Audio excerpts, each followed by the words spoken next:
Welcome back to the very picturesque Füssen, Germany. Getting a good look around the town once again,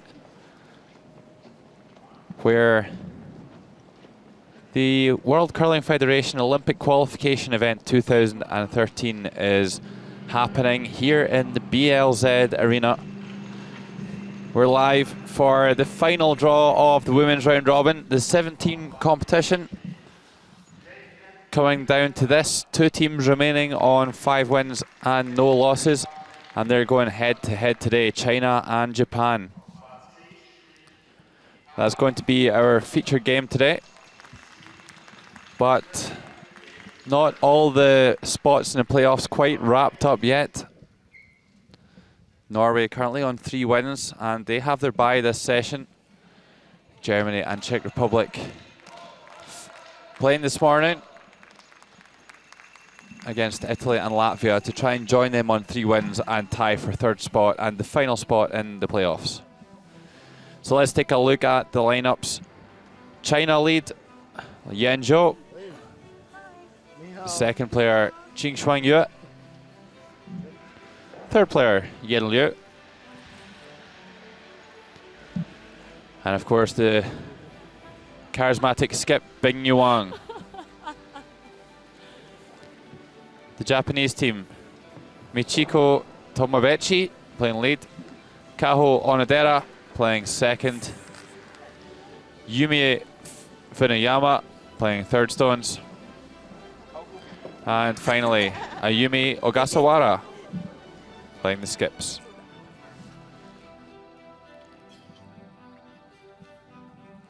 So this is the standings after the first 6 draws. Norway the only team who haven't had their bye, so they're sitting out this round. And we see Latvia and Italy out of the equation. Czech Republic and Germany can still join Norway on 3 wins and 3 losses, and that would of course lead to tie breaks for that final spot in the playoffs. China and Japan already guaranteed into the 1 and 2 game, and then we have Czech Republic and Latvia, and Italy and Germany going head to head on sheet C.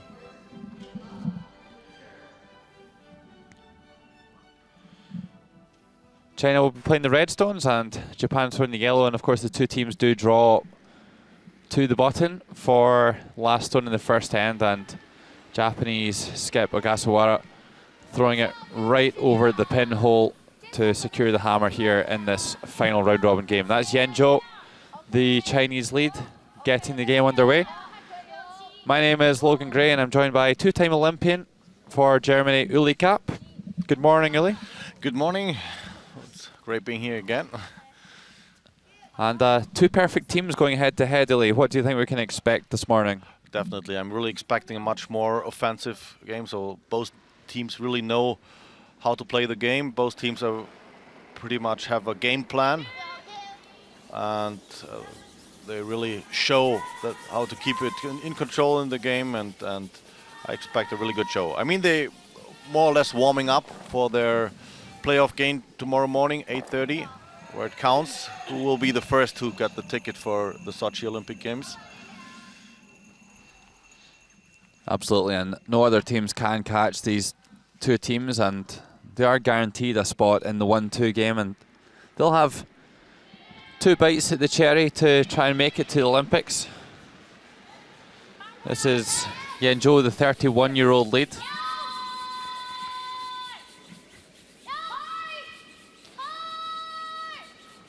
Well, to me, it's quite good to see like the Chinese team back. They were struggling a little bit the last 2 years after their big successes they had, winning World Championship 2009 and then also winning the bronze medal at the Olympic Games.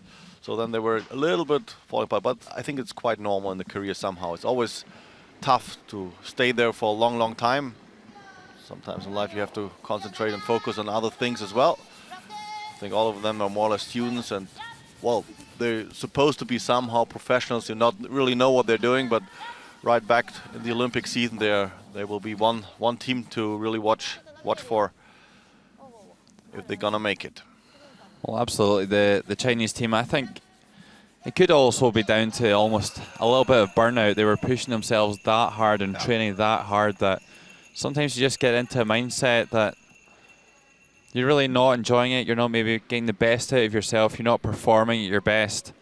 And I know that that's one of the kind of fixes that their new national coach, Marcel Rock, the three-time world champions, made. And surprisingly, he's come in and asked his players to throw a little bit less rather than a little bit more like in a lot of other nations. I think, Logan, that's a really good point. I mean, sometimes you get really tired. You travel to all these events, especially those teams from Asia. They really travel like to Europe events. They travel to Canadian events, and sometimes you really get tired. Not physically, but just in the brain. And you need to have fun, like being there, playing rocks, and that's really a point. And reduce. Well, it's not possible for the teams playing here, though. They have a really tough schedule. They just played the Pacific Championships, where Korea won against China in the final, and Japan won the bronze medal on this. But still, they keep on going. And it's the same team for the Europeans. They just have been to Stavanger, playing the European Championship, coming here just 10 days break in between. And then it's gonna be a really long season. Absolutely. Here's Ching Xuanyue throwing a double takeout here. Yeah, by the way, there's no question that the Olympic Games is the pinnacle of the season for these teams who get there, obviously.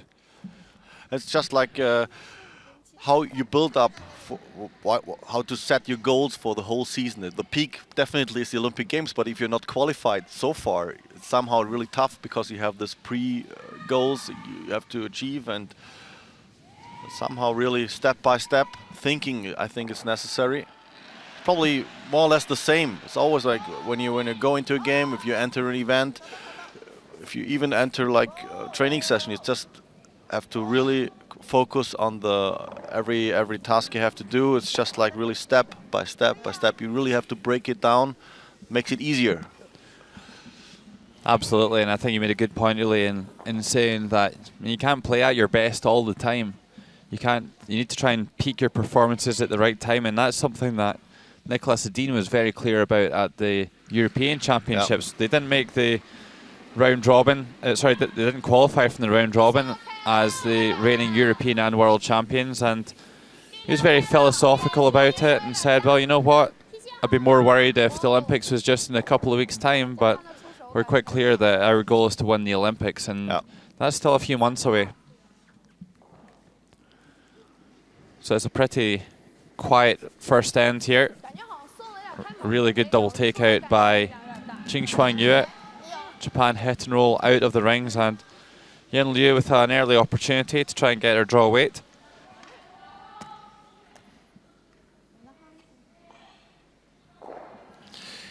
Yumie Funajama. She really played excellent event so far, and she's quite experienced as well, together with Ayumi Ogashawara, the backhand. So both have been to two Olympic Games, like in 2002 Salt Lake City Games, and then in Torino 2006 as well. But they somehow had a break in between the last years. They were just coming back in the international scene. Yeah, doing a very good job. But this wasn't the Japanese team we saw at the World Women's Championships either in Riga. So that was Fujisawa, of course, putting on a great show for the Japanese. Well, Yin Liu was a little bit out of sorts yesterday, actually. Had a pretty poor game in the sixth draw of the round robin, by her standards anyway. Yeah. But of course, they did come through that game. Yeah, sometimes it's just necessary to win those games as well. Not only need to win nice and looking good, but you have to win it.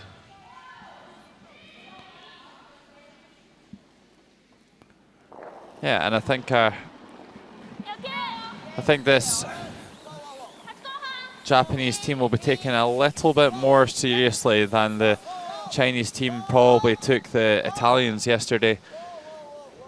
myself and your other two-time Olympian, Daniel Herberg, were saying that it was quite clear that the Chinese felt that they were a superior team to the Italians, and that maybe reflected in some of their strategy. So it'd be interesting to see if the Chinese give their Pacific rivals a little bit more respect than they give the Italians.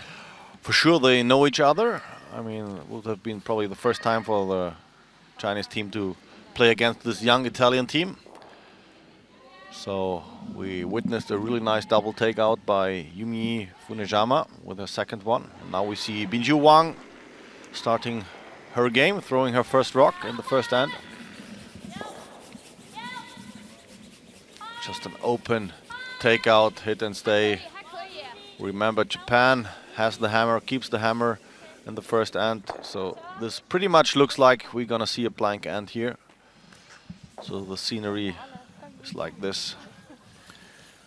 And having spoken to Betty through her interviews post-game, Betty's kind of touched on what she feels the Chinese team were struggling with a little bit, and what she said in the interviews was that they were playing good first halves of the game, they were getting ahead on the scoreboard, but then they were maybe struggling just to find a little bit of control in the second half of the game to just see the game out, really. It's going to be interesting to see if they can manage to do that. Yeah.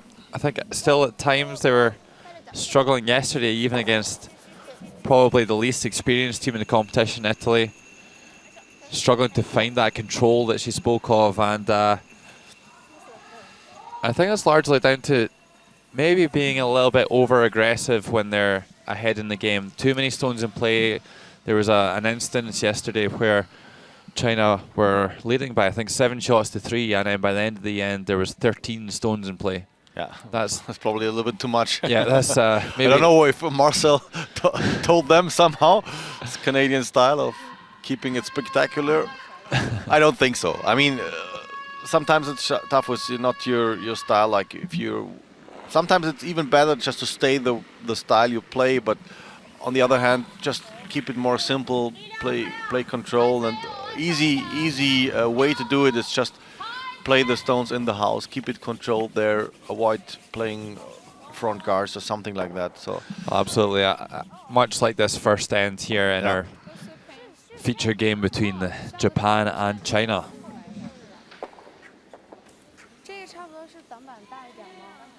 It's one of the things we also witnessed, like yesterday draw when we feature like the Czech Republic against Japan, where Czech Republic was really, I think, was told before the game, stay in control, keep it easy, and also they were quite back with the, I think it was Japan's team, four rocks ahead, and they were still staying to it, pretty defensive style, and they couldn't have anything against it. So that's just the opposite way. Well, this is the final stone of the first end, and Ayumi Ogasawara making a mistake early on. She did not want to hit and stick in the rings. Would have liked to hit and roll out to keep the last stone, but better to hit it on the nose than miss it altogether. It's a score of 1 in the first end for Japan, and in this final round-robin game, it's Japan 1, China 0.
Second end underway here in the BLZ Arena, the final draw of the round robin. both of these teams have qualified for the 1-2 game, and those two teams will have 2 chances to qualify for the Olympic Games in Sochi, Russia in February. They'll play each other tomorrow morning, as you said, really. The winner going to the Olympics, and the loser of that game will play against whoever qualifies third in the round robin, and they get a second opportunity to qualify for the big show.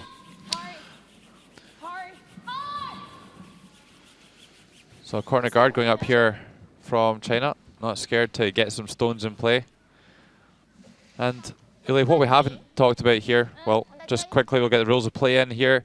6 ends minimum here in the round robin, 73 minutes for each team to complete their shots, including the running time of the stones, and 1 coach interaction available to each team.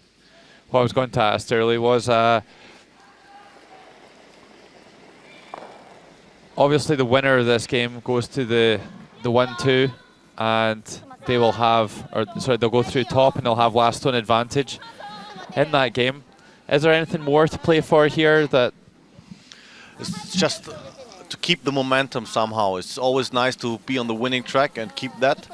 If you lose, you somehow set back and you analyze, well, what happened there? Why we didn't win? So it's always good to keep it in the winning track. But on the other hand, I mean, it's just like those 2 teams are experienced enough. Even if they lose, they just need to handle it. But still, it's somehow in the back mind, and it's nicer. I would say it's just nicer to win this one.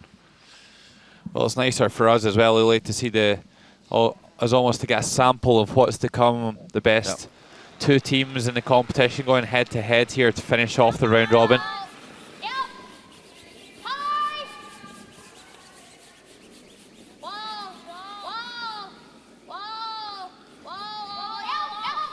And it has been an impressive round robin from both teams. It's a good shot here from Yan Zhou. They wanted to really run that across the face to keep the centre line open.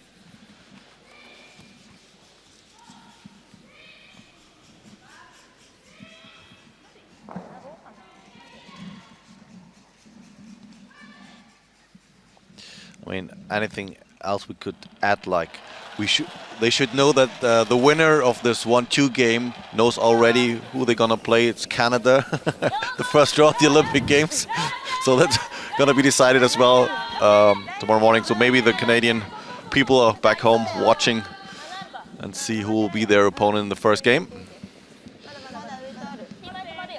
It will be the 10th of February, where the curling competition starts at the Sochi Olympic Winter Games.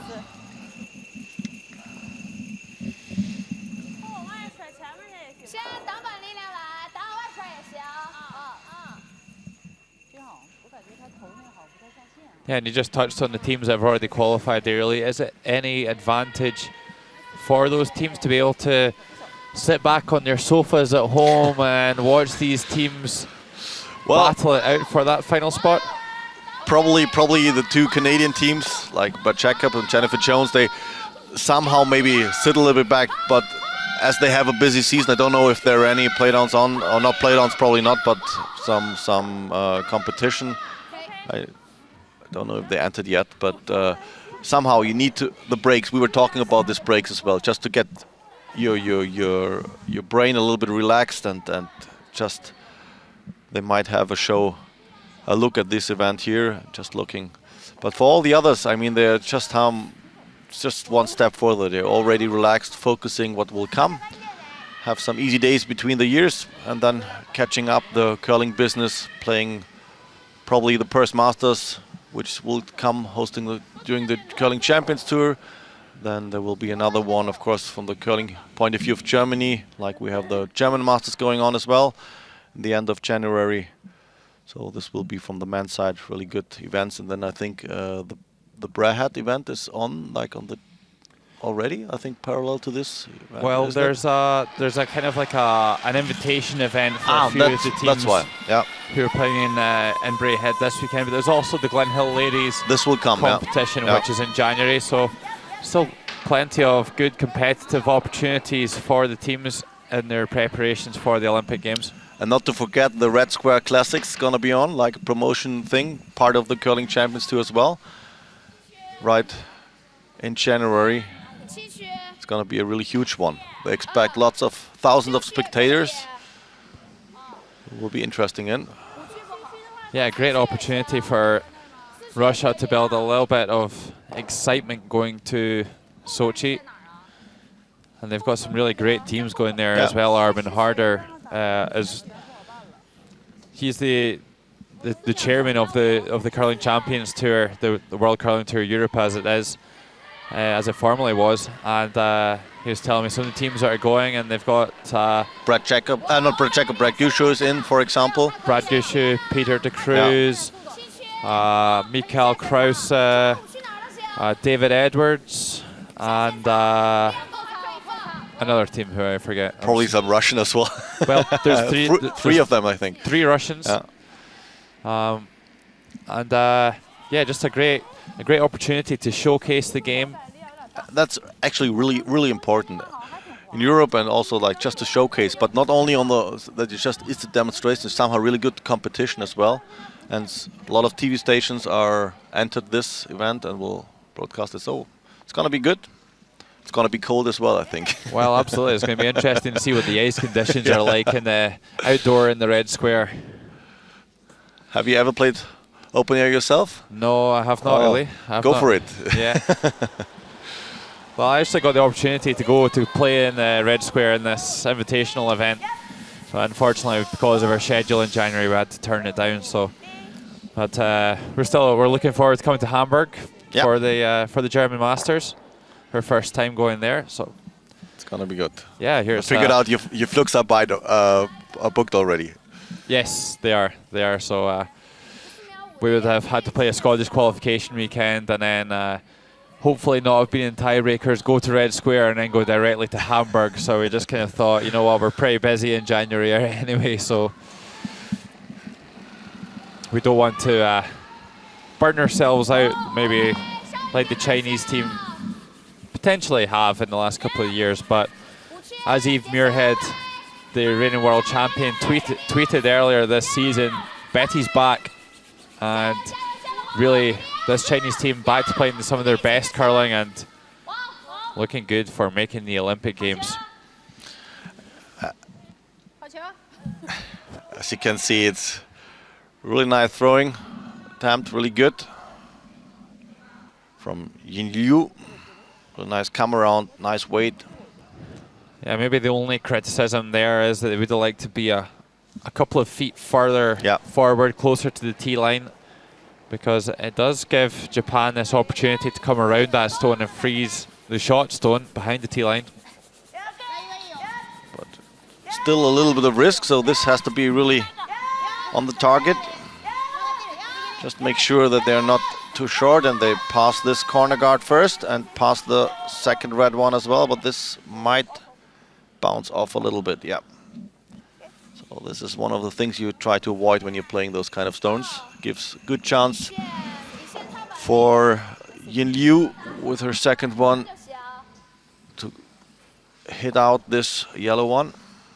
Well, I think they are going to have to get extremely tight to the corner guard to make a roll away from the center line.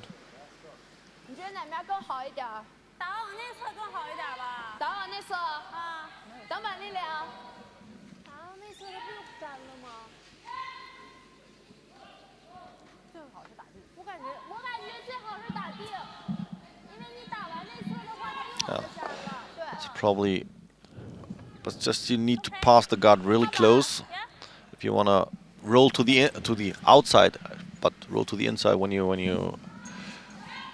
in the meaning of rolling behind the guard. Yeah, I think China just need to be a little bit careful here. They don't want to roll over and half check the red stone next to the yellow that they're trying to hit.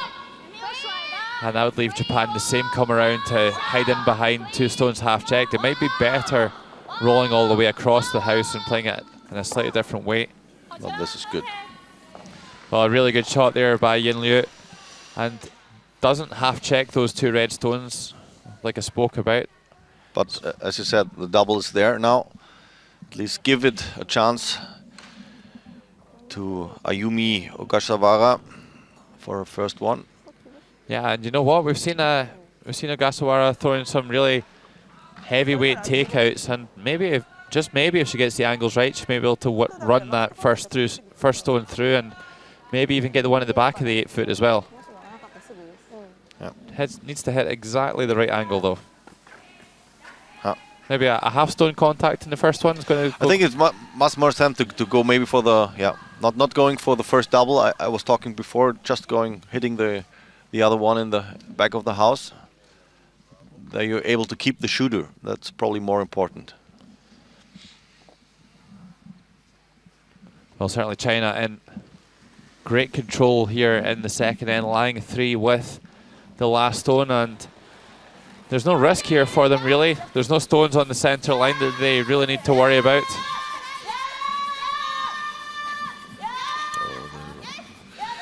Need to keep it in line, but here really didn't see a lot of them this week by the Japanese skip, but she really went on the guard. Yeah, big mistake there by Ogasawara, and now Betty can probably split the rings to lie 4 with the last stone. So, have a look on Germany against Italy. Should be somehow a must win, I would say, but never know what you can expect of this German team. They're somehow surprising. Well, of course, not this good anymore. Also, they have the potential, but here they can see or can save a deuce in the second end. So they keep their hopes alive for the tiebreaker. They need to win against Italy right now. Yeah, absolutely. And if they were to win that, they would be guaranteed a tiebreak game. Against Norway, and Czech Republic could join if they win, but they have probably a little bit more difficult game against Latvia. Yeah, Norway, the only team not to play here in this 7th round of the women's round robin. Just enjoying a lie-in this morning and maybe watching a touch of the games this morning to see who's going to join them in that 3rd spot in the round robin. I don't think they can really expect that both Czech Republic and Germany are going to lose this morning, so they have to expect a tie-break.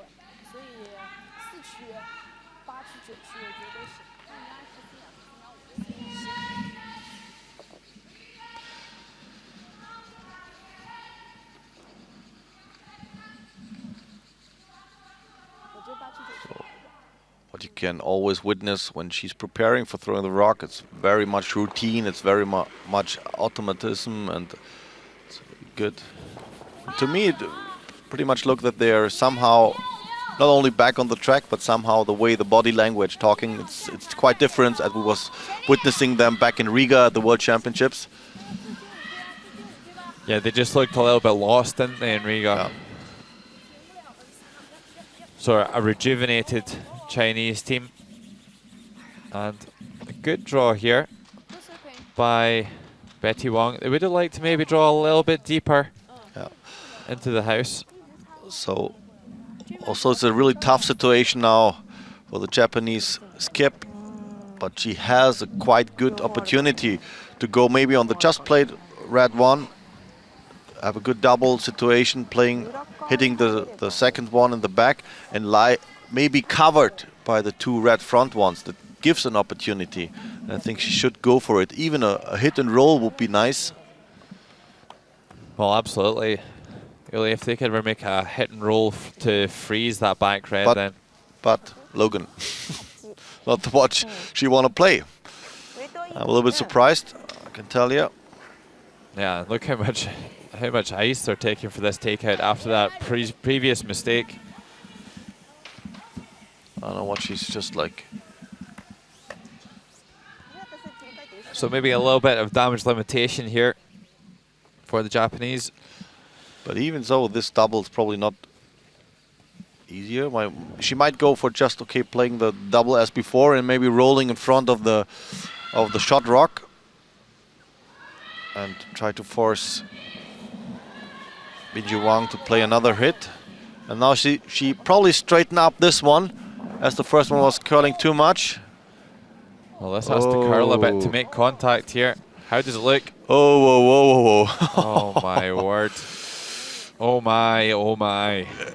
This was, I don't want to say a wake-up call, but...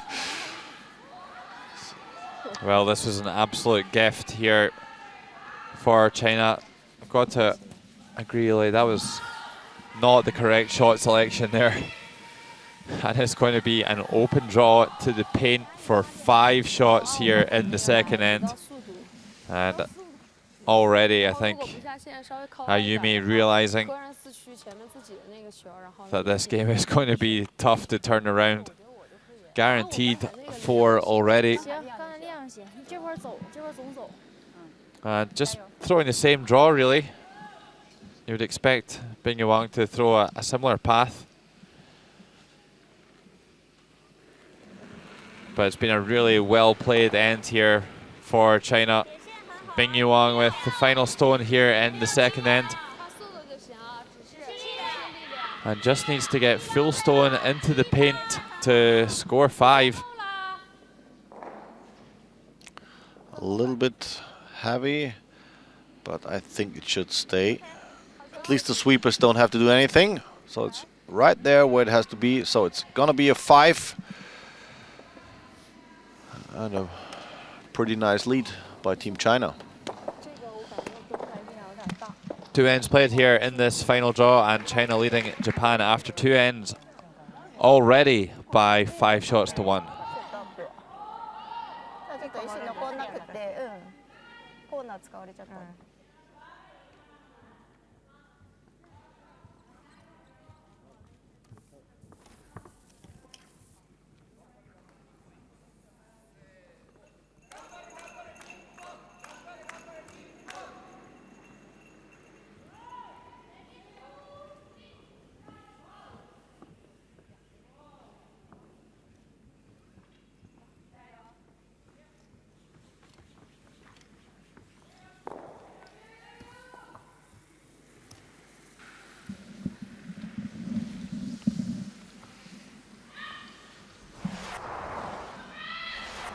Well, of course, the other game we haven't seen this morning, Czech Republic and Latvia. And it's a must-win game for the Czech Republic. Latvia playing for pride, Iveta Stasas-Arsuna, with her final stone here of the second end. The first end was blanked, and that's Bikshe and Germana on the brushes. And the weight looking good. They need to try and get on the center line, however, over curls against 2 red stones, and it's going to be a steal of 1 for Czech Republic. 2 ends played, Czech Republic 1, Latvia 0.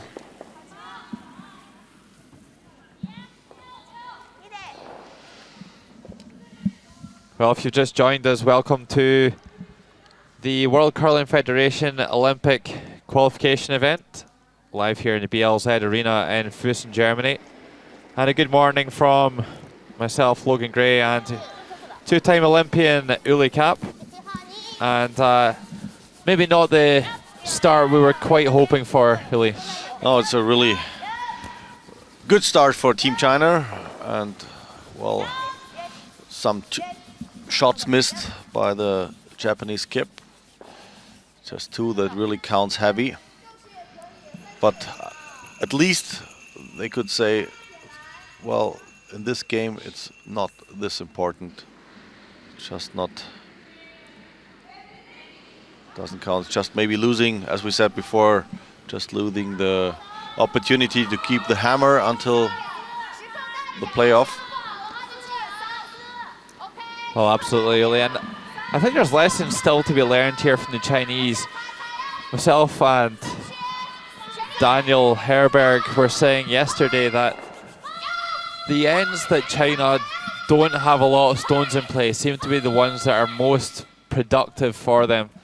The ones where they leave lots of guards around, they really put lots of stones in the house, are the ones that they give the opportunity to their weaker oppositions here this week to maybe just wiggle one in behind the guards, and all of a sudden they lose a steal here, lose a steal there, that sort of thing. Yesterday against Italy, there was one end that there was only really 3 stones in play and they stole 2. Yeah. Again here in the second end, just a corner guard, very simple. Gets a couple of misses from the opposition skip just by inferior shot making skills, and 5 goes on the board. Yeah. They really don't need to do anything Yeah. fancy here this week. Yeah. And of course, they're still not guaranteed to go to the Olympics. Still not. No, it's really somehow tough, but I think they don't have to be afraid at all, because they, as we said before, look pretty in good shape, very focused.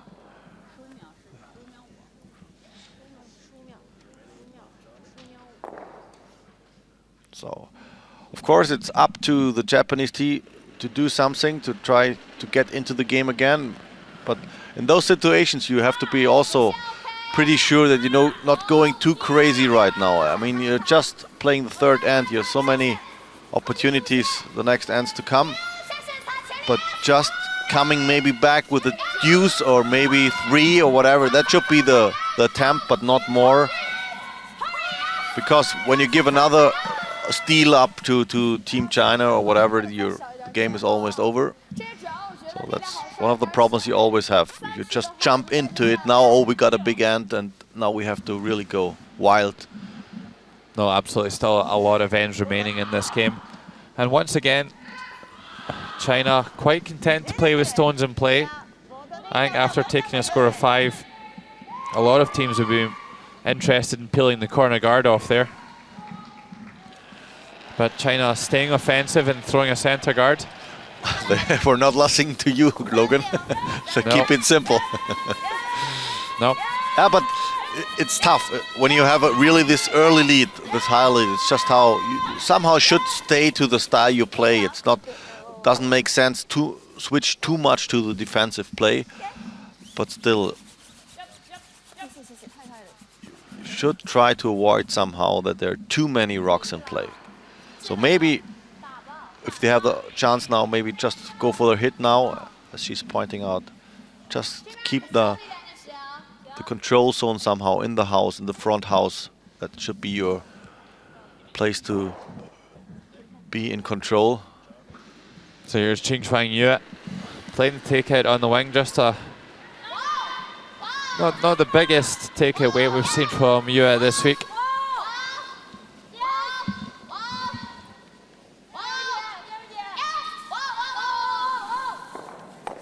Really nice. Rolling a little bit to the center. That's what I meant. Just try to stick there around. Place your stones. Give Team China some difficulties. They need to somehow tap back these red ones to keep them in play. And Well, absolutely, Oli. Every stone in play is one that the Japanese can use to their advantage. So China lying 2 at the moment, but Japan will start to try and move these stones around a little bit and try and set up a multiple score here.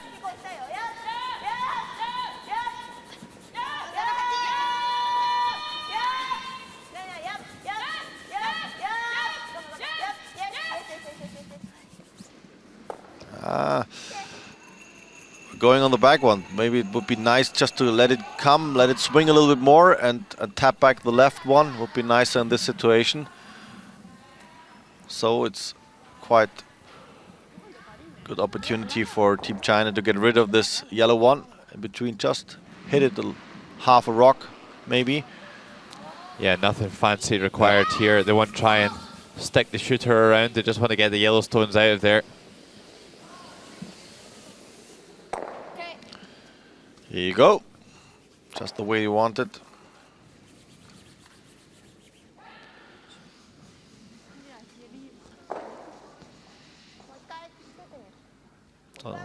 Once again, just don't like this call. I mean, she's somehow asking for tapping back the shot one, but this already, of course, it's lying just on the pin.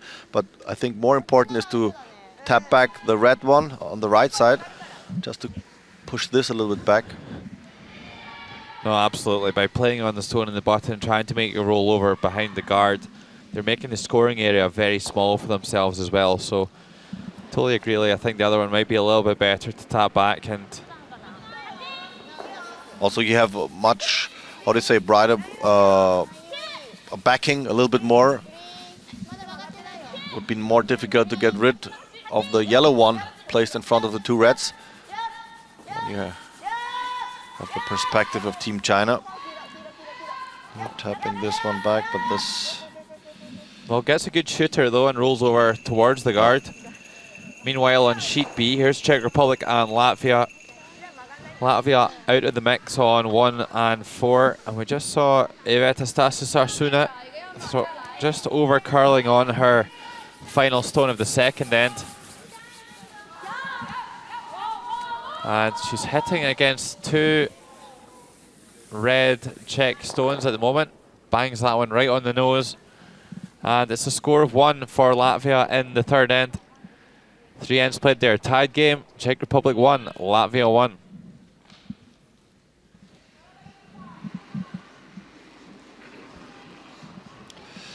Yin Liu going for a draw. Tries to freeze in this yellow-red pair.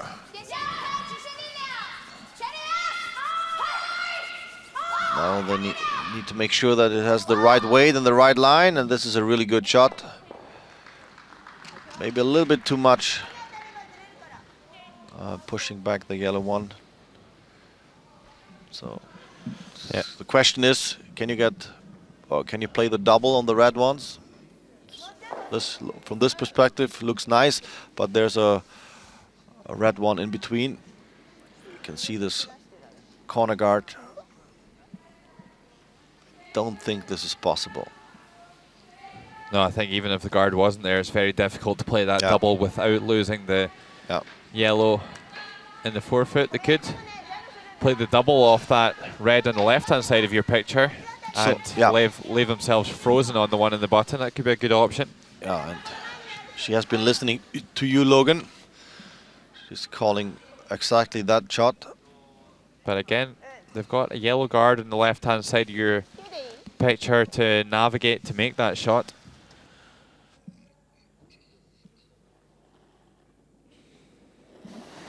Even just the roll will be not too bad.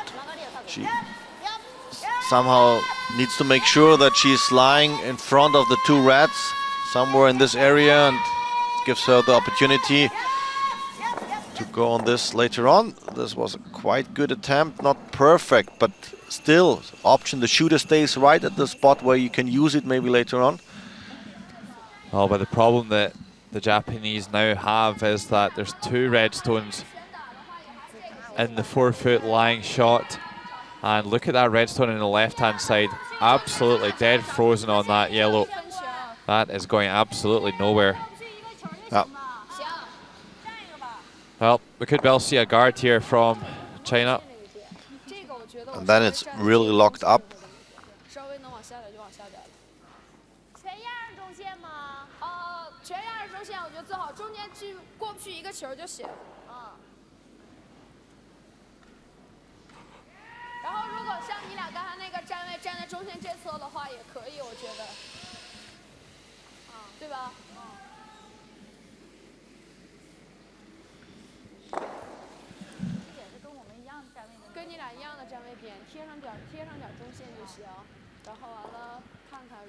So a lot of conversation going on between Binju Wang and her sweepers, just to make sure that everybody understands the situation, everybody knows where to place this guard.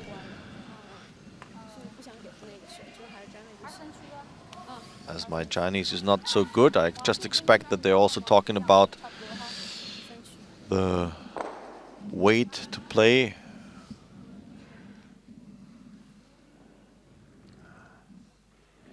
It should be maybe a guard weight of 2, somewhere in this zone, like 1 to 2 meters before the house.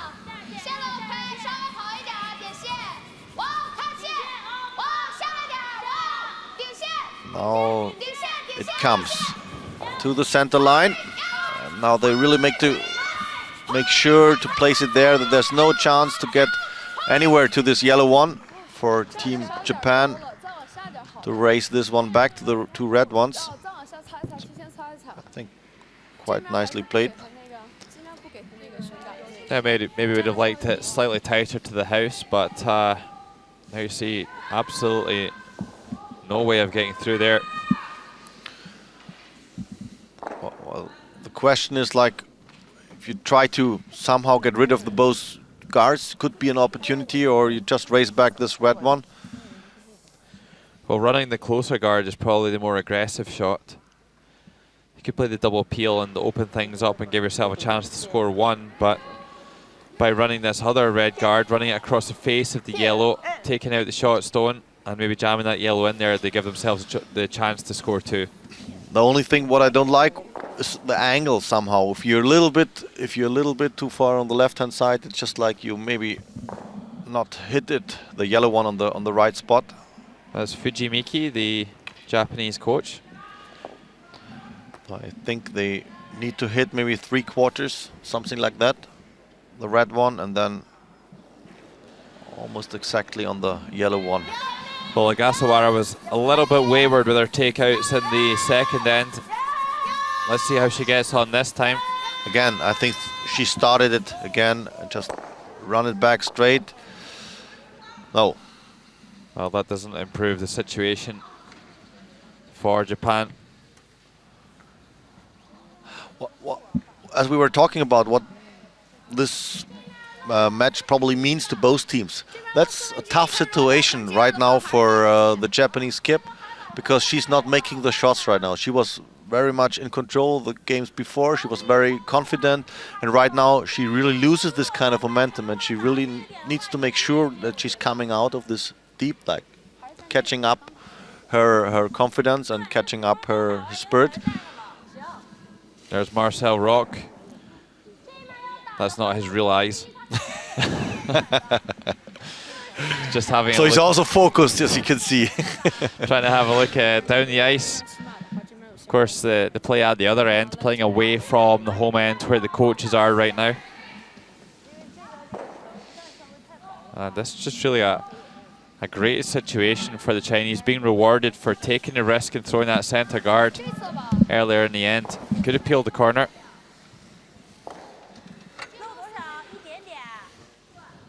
So this very much looking like it's going to be a steal for China, and I totally agree with you, Lee. This is now could very quickly become an exercise for Japan in trying to just maintain their confidence a little bit and not get absolutely annihilated here. Although they have had a great round robin, they still need to win one more game to qualify for the big show, the Olympic Games in Sochi, Russia in February.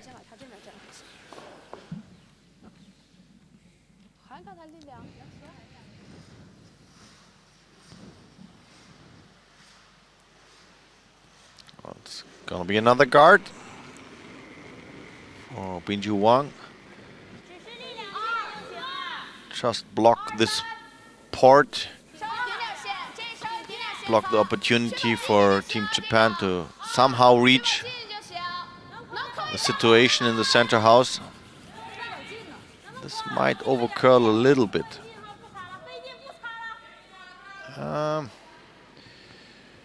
Well, I don't know. I think it's could be still possible to run back the yellow guard and hit. We'll see, have a look. Difficult. She might need to go from via another guard. Maybe, well, there's a yellow one lying on the right-hand side. So this is going to be a really long way and pretty difficult. Oh, it's difficult to see how they're going to score here. The only way to score could well be playing on the other side of the sheet, actually, on the red guard, on the red corner guard, just on top of the World Curling logo. That looks like the better angle to try and either make some sort of a double on the two reds, Yeah. that would be really tough, or they can play onto the yellow that way. もう1個は出そうじゃないこれ。どう思う？なんないけどずれるの。薄く当てたらちょっと動くのね。で赤がぐるんって。こっちからタップで押し込むのは20タップで。 So, decision not made yet. 3分の2？ It's just like they have no really idea where they have a chance. Maybe just another opportunity, just going through this part, passing the yellow guard, maybe with a lightweight takeout. It could be almost a direct way to get there, at least to give up one, to get rid of one red and just steal of a single maybe. Well, it could be their only option really here, really, is just to throw a takeout through the port and remove that red stone. Give up the one is very, very difficult to see how Japan can score here. There's certainly no easy options. I think the decision is made. There's just like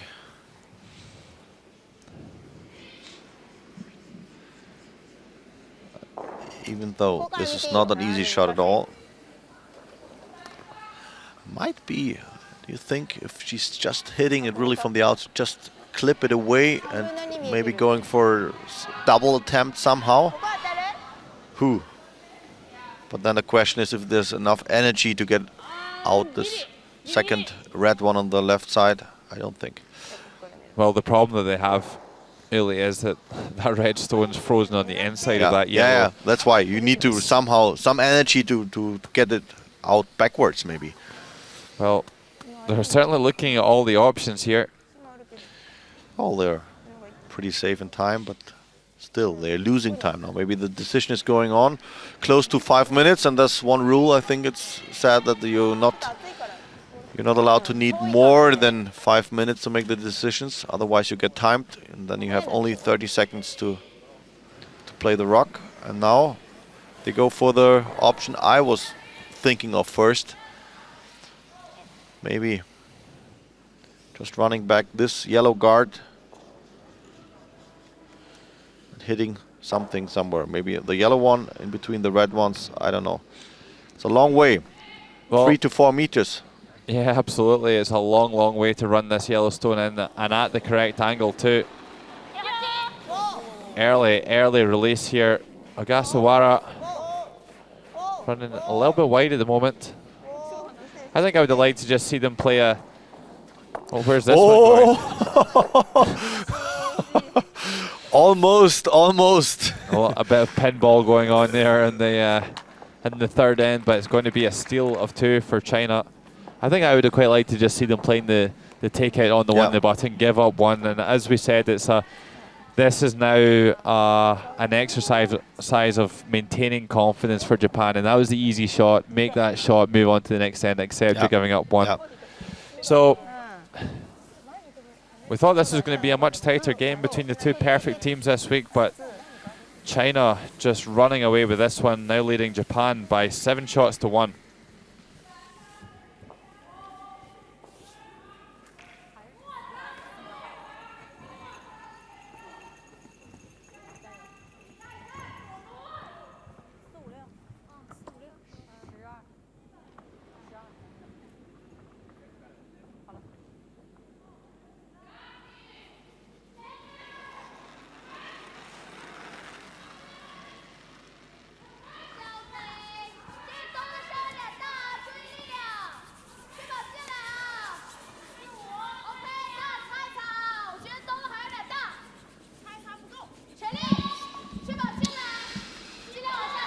So, not the Japanese, but the Chinese team started the 4th end with a really comfortable lead of 7 shots to 1 after stealing deuce in the 3rd end. So, it's probably a little bit too short. The plan was to draw this one into the house.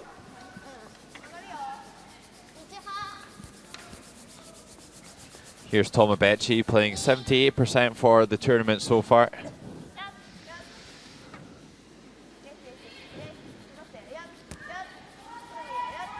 Well, Uli, I know we've only played 3 ends here, but can Japan get back into this one? It's going to be really tough. It's just like, as you said before, it's for them it should just count to somehow play proper, somehow get back on the track where you play the stones and reach the goals, and that's one of the things that they need to do now. And Zhou playing 81% for the tournament. Good stats from the Chinese league this week. And I know that we've talked a lot about the stats just being a kind of a rough guide, but the more important statistics are on the scoreboard. But when you look at the percentages, China and Japan top of the stats, and that reflected in their wins. Latvia and Italy bottom of the stats, and with the fewest wins. So that's a pretty good indication of how well the teams are playing and how many points they're going to put on the board. But that there's still other things to consider, like whether they're playing the correct shots, the difficulty of the shots that they're calling, and also whether they're making shots at the right time.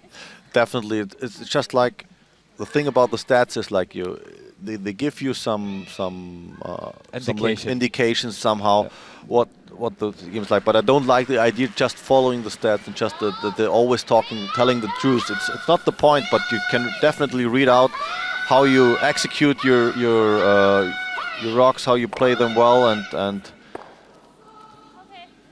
that's definitely an indication for the good and the weaker teams.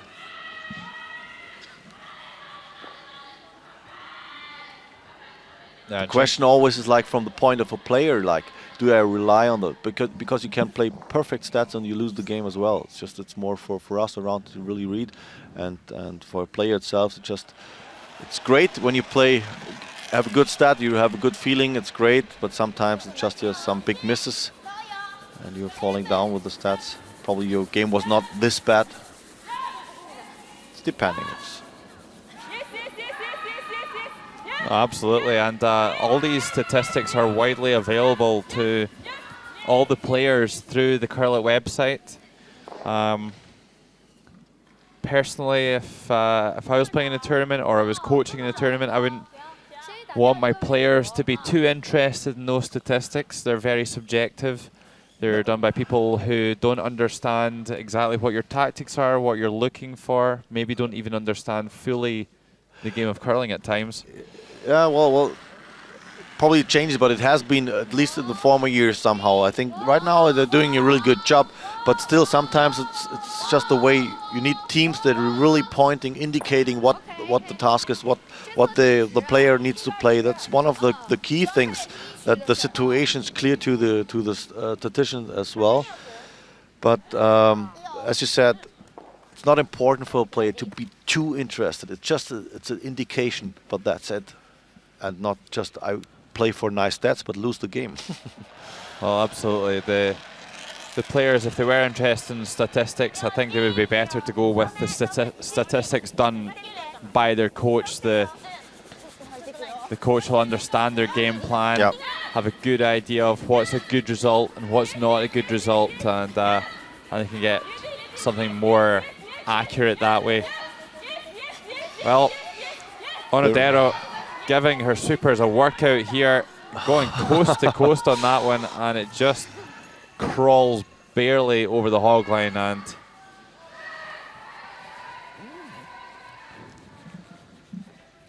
well, I think that's maybe the shot they should have played earlier in the end, after China came up. Exactly this shot.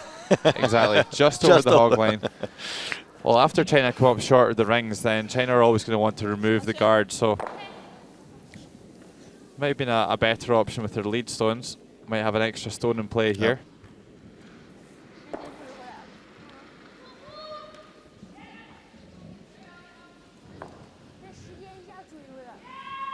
But again, I think now she's going for the come around.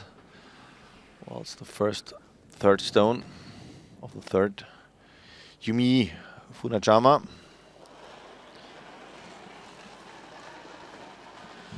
Playing 74% for the week. I mean, it's not spectacular. It's okay, I would say. Could be a little bit more. So they were falling a little bit down. They were a little bit better the 2 games before. Yeah, 74%, very much kind of middle order statistics here this week. And you would think that if Japan did make the Olympic Games, when they come up against some of the world's best, then they might need to just take things up a notch. Yeah, definitely. So this is the kind of stats that you would expect to see at a world-class level. 82% for the week for Yen Liu, and that's despite a disappointing Game 5 yesterday against Italy.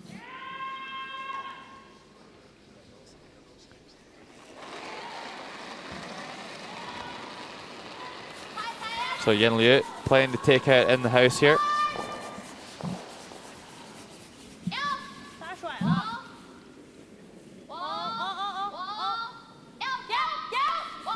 Going for a little bit of roll behind the guard. Should take it a little bit more by sweeping. But that doesn't matter. It just gives the opportunity for Team Japan to follow again this path and try to cover it behind the corner guard.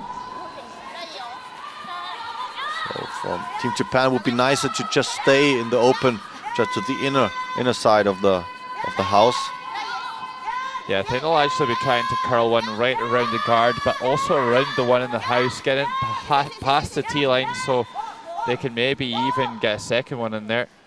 This one's going to over curl to do that and bounces off the stone in the house. Remember, following the team of Japan playing against Czech Republic, they were much better on this. They always not this close on the guard. They were just there where they want to play it on the takeouts as well as on the draw. And today they're, I think, probably not this sharp. They're not this focused. They're just minor mistakes, I would say. This was not a missed shot, but it was just not perfect. She would like to go in the back house, not stays there. Well, we've been saying all week long just how good the ice conditions are, and look at the amount of ice that Veronica Zapponi is taking here for her final stone in the 5th end. Lots and lots of curl here in the BLZ arena. Jamie Barassa, head ice maker, and his team doing a terrific job. And the ice conditions have been more or less perfect all week long. It's actually also a good facility on that. We knew that we have good opportunities always like this. I would say this microclimate in such an arena is very important. So if you get this dry air in here and the pipes working proper as well. And of course you need well-experienced people to handle this all. Well, super draw by Veronica Zapponi finds the 8-foot circle, and that looks like a score of 1 for Italy. And at the halftime break is going to be Germany 3, Italy 2. And once again, Germany rattling through the ends very quickly. They don't mess about. Already a full end ahead of her featured game. Ayumi Ogasawara, the Japanese skip, just having a bit of a disastrous start to this game. Really gifting 5 shots to China in the 2nd end.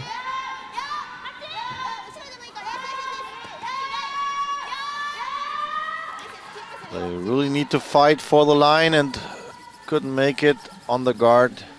Another example that it's not working well the way they want to play. And as you said before, really, you really don't need to get tight to the guards to get buried in behind. If you're passing the guard within a couple of inches, the chances are that you're actually going to curl out the other side of the guard, and it will be accessible on the other handle. So probably needing to pass the guards by a full stone to make a perfect come around.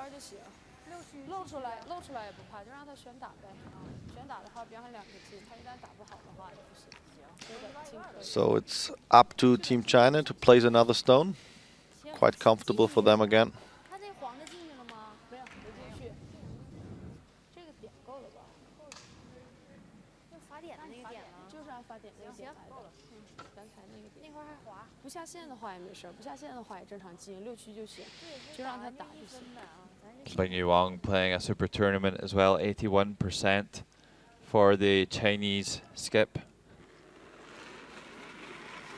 And choosing to come around this center guard and apply yet more pressure here to Japan. Only one stone remaining for Japan. And a good draw here, and it could be very difficult for Japan to score again here in this fourth end.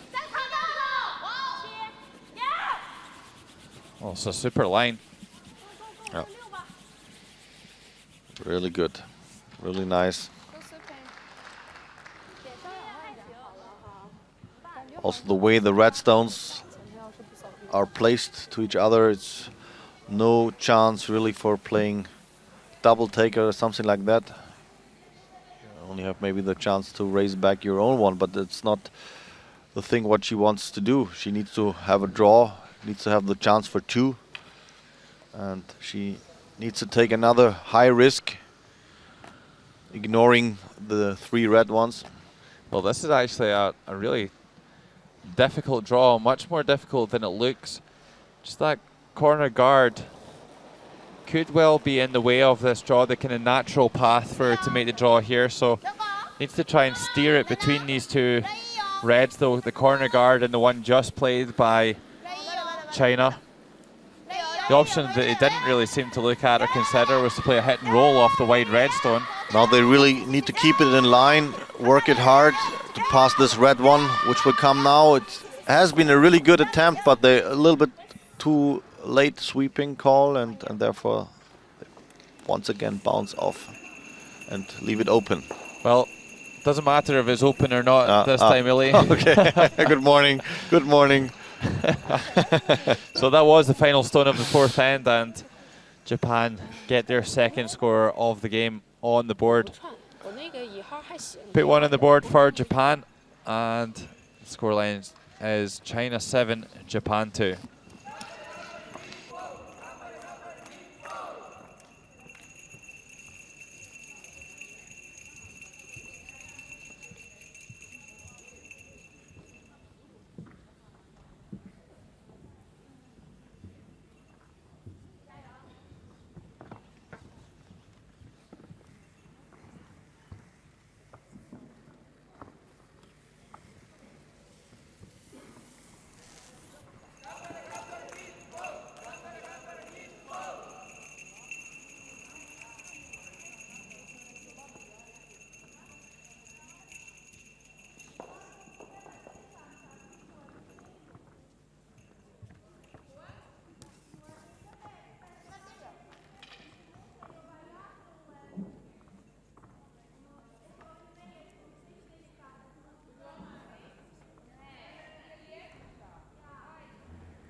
Well, Tomobechi gets this fifth end underway, the final end before the half-time break.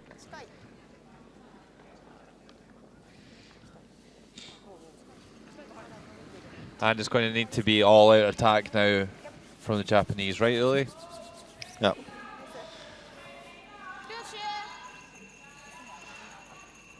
Really nice plate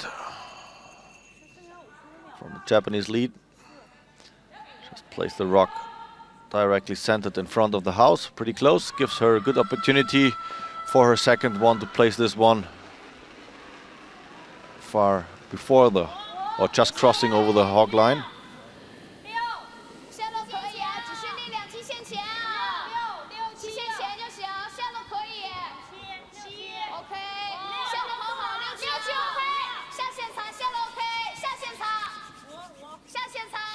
So that you can see is a good example how you could pass the guard, very comfortable, maybe a little bit too short in the weight, but I mean it's okay, it's half covered maybe, and Absolutely, Oli. It's not always about making perfect shots. It's about missing them in the kind of the right spots. And as you said, that one just a little bit wide, but still in a very useful spot. If they miss by that much on the inside, then it's not a great result at all. So good play by the Chinese, erring on the professional side. Here is Anna Kubeshkova throwing the last stones for Czech Republic. And needs to get somewhere the 8-foot circle, or I think she tries to tap back her own red one. Lying on the close to the house on the right side of the perspective of the player. So we'll see. Important one for her. Not giving up another steal. Well, the way it looks pretty good. How's the line? Oh. Well, caught no man's land here. Going for the draw, going for the tap. We're not sure which. But that one's just going to rub off, and it's going to be a steal of one for Latvia in the 5th end. And Latvia will go into the halftime break with a 2-shots-to-1 lead.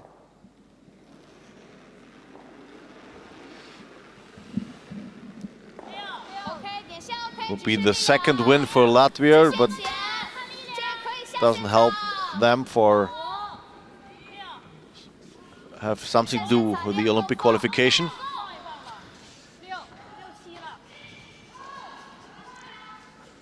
Well, it is a must-win game for the Czech Republic if they want to be able to join Norway on 3 wins and tie things up for that 3rd spot.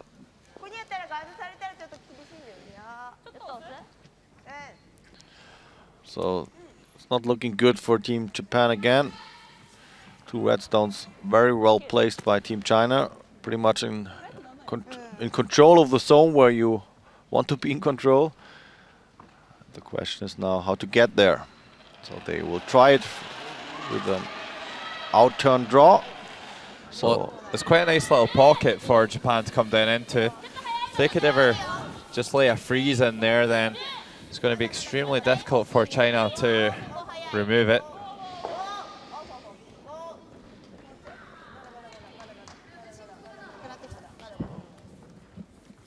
Well, played quite nice.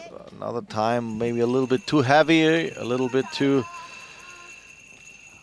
much tapping back the red one. But I think also this is quite good idea now for Binju Wang, just clipping away the guard. Be sure that she has the way open to get there in the zone. She doesn't need really a lot of stones in play.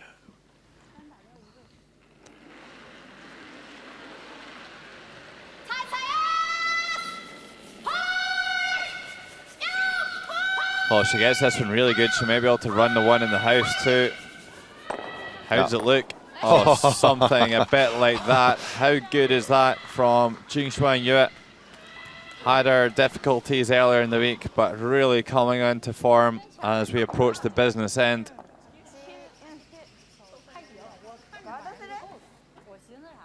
A really nice call. I mean, even though if she would run back on the back red one, wouldn't mind either. It's just like open up the center and give it a chance to maybe get the 2nd one as well, and it worked out perfectly for Team China.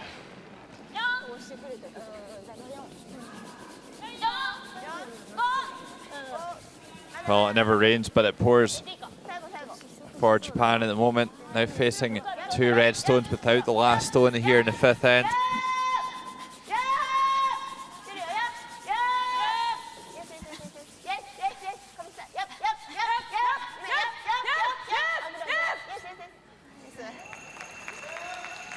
Well, finishes right on the pinhole, but I don't understand really what she want to do. Somehow it'd be nice just having a corner freeze. Well, she's trying to get shot rock now. I think the sweeping was on purpose, like really to pass the first one. We'll see. Still a chance for Yin Liu No, it's not her. It's just still Kim Ji-won Yu to attack this shot rock on the direct way. Just clipping this away.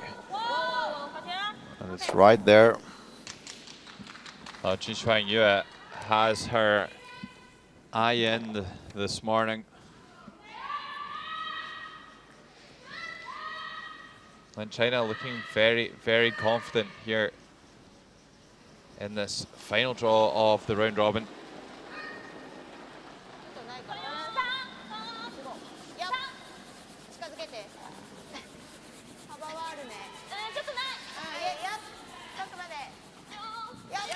Yumie Funajama, another freeze attempt. Well, I wouldn't say really that this is the women's event's been quite as exciting as the men's draw, but still great to see that all 3 games are remaining out on the ice. Still means something to the competition. Yeah, definitely, yeah. The men's competition, there's all 4 games were still important to the final standings, and I think we had 16 different permutations of what the results could have been. Yeah, yeah. And all very realistic results for us to actually find out who were going to be those teams going into the playoffs. Yeah. And even after 3 of the games were finished, we still didn't know who was going to go into that 1-2 game. So it has been just an inch, just some centimeters, like Felix Schulze playing the Force Rocks for Germany just made the last draw in the extra end. Oh, it was an absolutely thrilling conclusion to the men's round robin last night. And everybody else was waiting. Are we in? And now it's Korea and the USA to play the tiebreaker for the 3rd spot. Yeah, it's a tough system though, really. It's a really tough system. One slightly different result, and teams have more opportunity to get to the Olympics. You've got 4 teams tied on 5 wins and 2 losses, yet 2 of the teams get 2 chances to make the Olympic Games. They just have to win 1 of 2 games, whereas the other 2 teams actually have to win 3 games to make it to the Olympics. Yeah, yeah. So yeah, it's a tough format for those teams who are unlucky enough to be ranked 3rd and 4th. Yeah, yeah. It's just the way these things work out sometimes. Sometimes. Has been in the lucky situation once myself in 2005 World Championships, where we ended up, I think it was 5 teams having a score of 8 wins and 3 losses. Yeah, I think I was speaking to Derek Brown, the national coach for the USA, and I think he said it was 6. Oh, 6 all. 6 teams, 6 teams, all yeah. on 8 and 3. And it was just, I think, Randy Furby, they were just making it by winning against Australia the last round robin game by open miss by the Australian skip. They were just making it into this spot somehow to get in the tiebreaker, win this tiebreaker, win later on the playoff games, and win the world title. It was a long way for them to go. So, but sometimes it has to be the long way to end up as the champion later on. Well, absolutely, but back in our featured game here, China making easy work of this qualification event so far. 5-0 and looking very strong for 6-0. Already qualified for the 1-2 game, both of these teams, and just playing for the last stone really in the playoff games.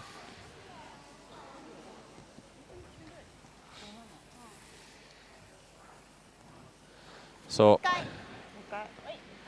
not really any guards in play here, and nothing much for Japan to work with. Now trying to draw around that stone at the top of the 4-foot.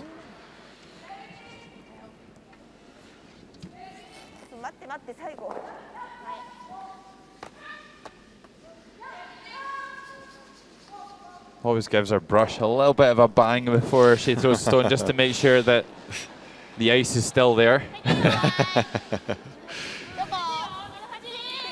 So a tough shot here for Ayumi Agasawara. A lot of risk here for not a lot of reward, it must be said. But she needs to take the risk. There's no chance for her to do anything different. Well, this is a really nice attempt. Well, doesn't lie in shot position, but manages to get hidden and at least outcount that red on the left-hand side of your screen. And maybe preparing for her last shot, giving it a little bit of backing, depending on what Binji Wang is doing. So this time she passes the front ones a little bit more comfortable. As you can see, maybe 15 to 20 centimeters. Then nice finish.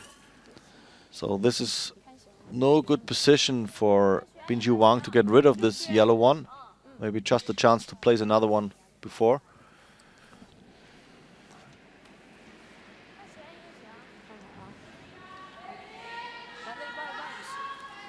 She needs to make sure that she's not too long into the house, that she's not preparing somehow a pocket for the Japanese kip.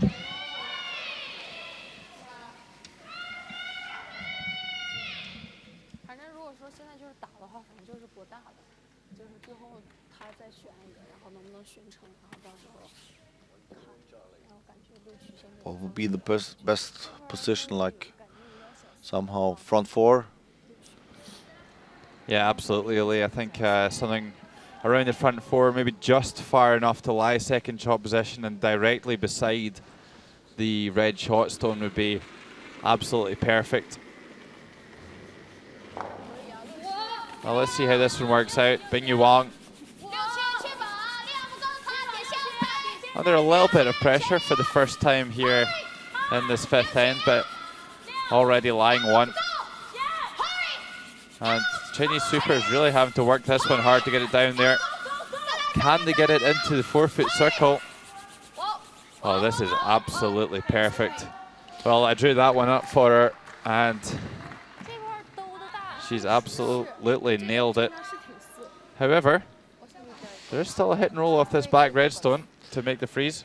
The only but I would say is just like probably a little bit overcurled. It's just like if Team Japan plays a perfect hit and roll, it's really tough to get to raise the red one back. As you can see now, it's maybe covered a quarter to a third maybe.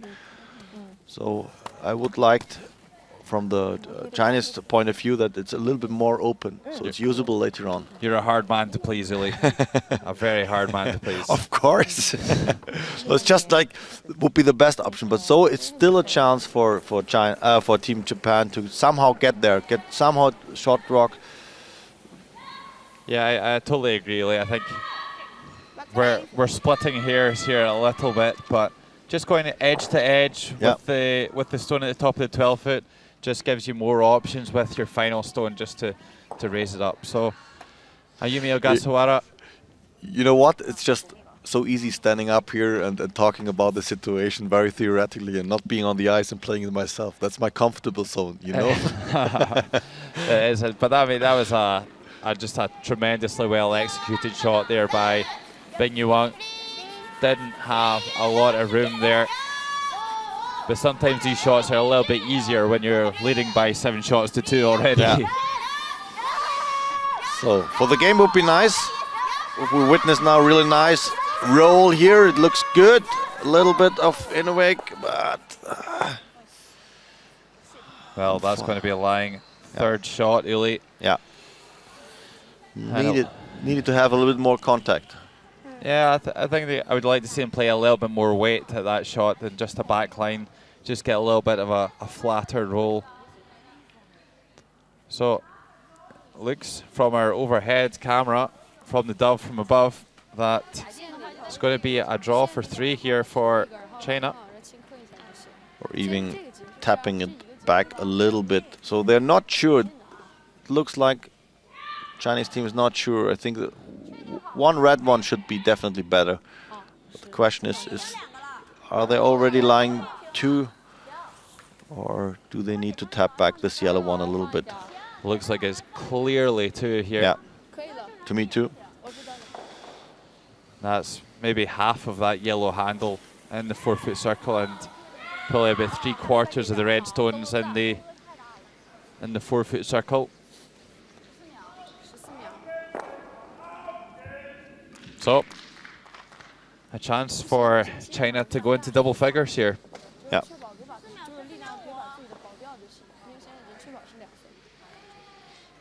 So once again, you can see her routine, just sitting in the hack, standing up again, preparing the glasses, and then get back and track. Yeah, it's just, I do like this. It's always this kind of routine. So you really can see she's in the focus, she's in the tunnel, we would say, like really preparing everything to execute the shot. Well, having to play a slightly wider path on this one. Could be just a bit of fresh ice, so supers need to give it absolutely full attention here. The line certainly looks good here. How's the weight? Super draw here by Bing Yuang. Put 3 on the board for China. And it's a one-sided game here. 5 ends played, and China leading Japan by 10 shots to 3.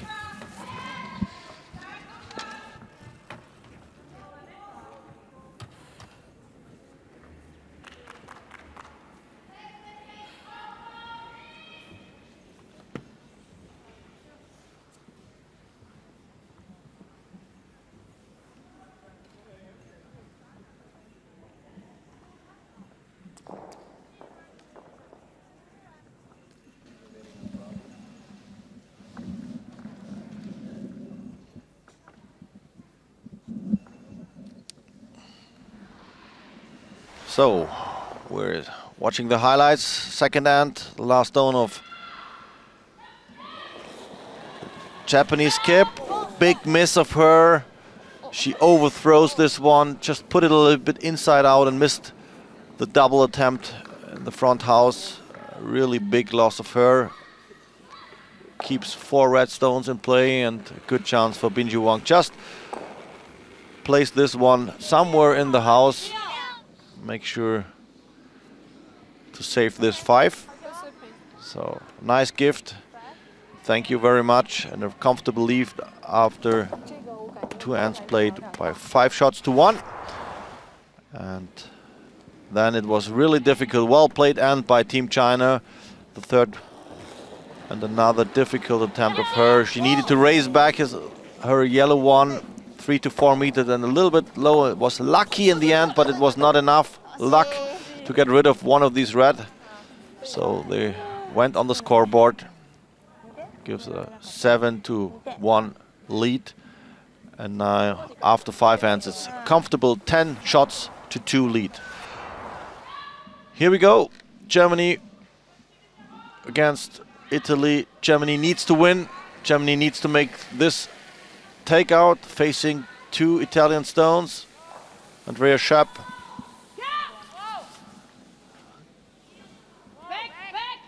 Plays quite control, hit and stick here. 4-1 for a single.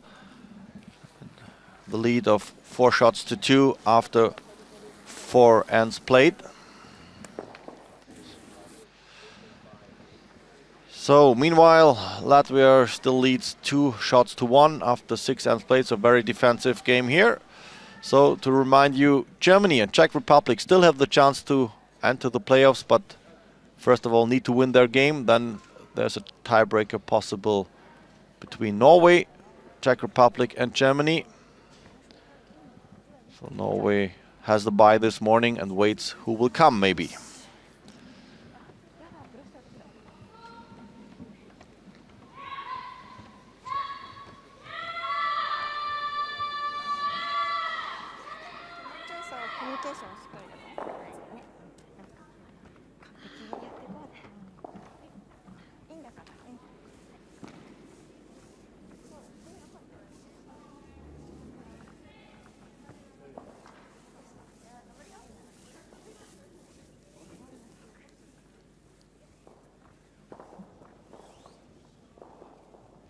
Having a look on the percentages, as you can see, a really clear statement.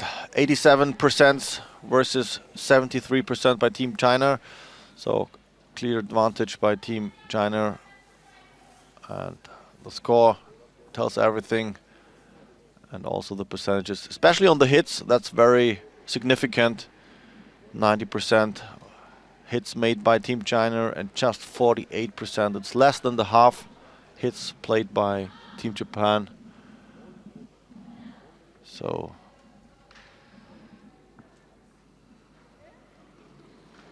we might see only another end played here.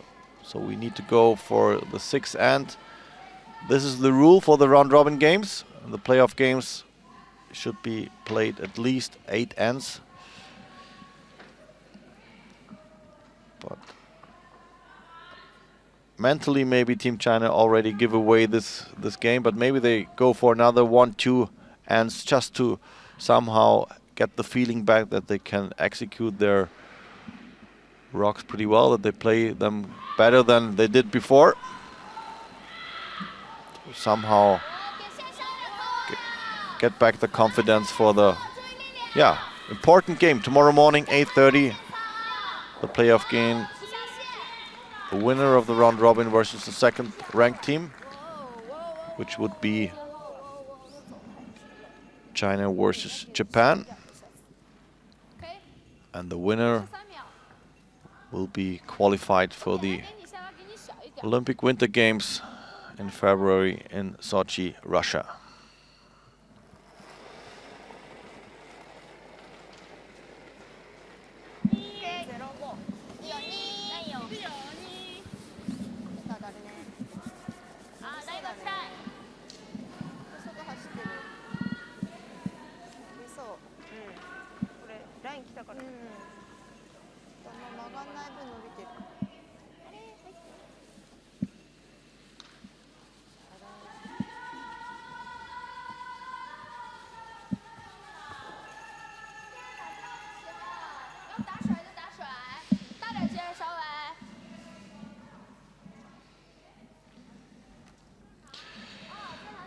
And for us, a chance to have a look on this game of Annika Beskova with the last rock in the 6th end. Really tough situation for her. She needs to play a triple takeout.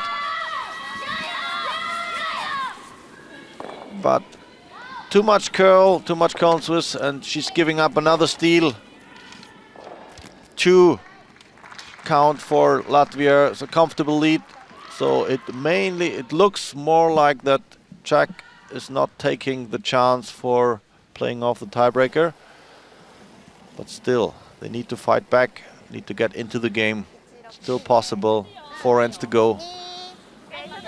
Yeah, and that would be a big upset if Czech Republic weren't able to go to 3 wins alongside Norway. And nearly capping our featured game, China and Japan here at the World Curling Federation Olympic qualification event, BLZ Arena, Füssen, Germany. And my name's Logan Gray, and alongside me, 2-time Olympian, Uli Kapp.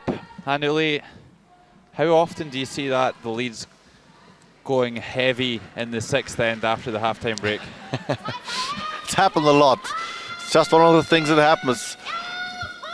Well, it's depending sometimes because they're somehow cleaning the ice in between, working on it, and mainly it's like that you're having rest 5 minutes and you're coming in. I think it's also momentum yourself. It just overthrow it by the players. Instead, you don't want to be too short. Somehow, I think it's just a mental thing, mainly. Of course, it's depending when the ice technicians, they work a little bit on the ice, but I think it's not affect the ice too much. Yeah, I think as well the ice temperature can change a little bit. Just that 5 minutes without the body temperature on the ice, without the stones running down there, the ice can just get a little bit harder, a little bit slicker. And sometimes the stones do just run on that 6 feet further than they did in the 5th end. All points could be something like that. Yeah, it's just like it's just lots of little things contributing to one big difference. But it is something that the team should be aware of at this level. They should be thinking at halftime, you know what, let's just be careful and make sure that we're not overthrowing the stone here in the 6th end. And when you're chasing the game, even when you're trailing by 8, you want to make sure you're using the free guard zone. Yeah, that's definitely.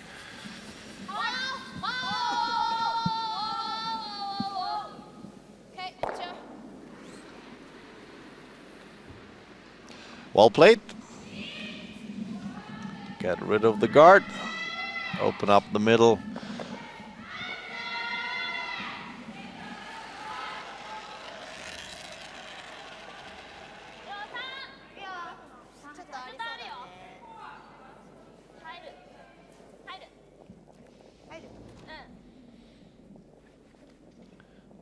Well, it's very much looking like China are going to go through top with a perfect 6-0 record.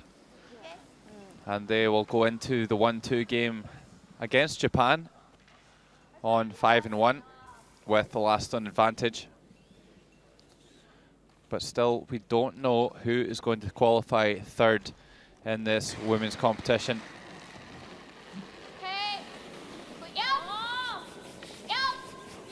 Yin Liu having a decent game, Uli. Really great, shooting 95%. It's really great. Yeah, great to see that yesterday's performance hasn't affected her. She really struggled to make her hit and sticks, to get her draws in front of the tee line, but bouncing back with a super confidence building performance here this morning. Yumi Funayama playing a 73% game.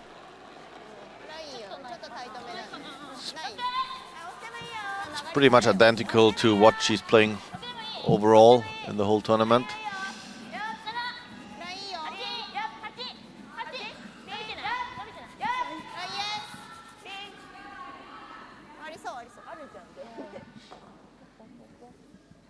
Well, trying to freeze this open stone.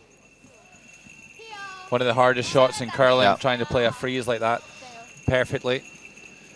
You just get it an inch wrong here or there, and it just leaves a very easy takeout shot, much like the one that Yin Liu has here.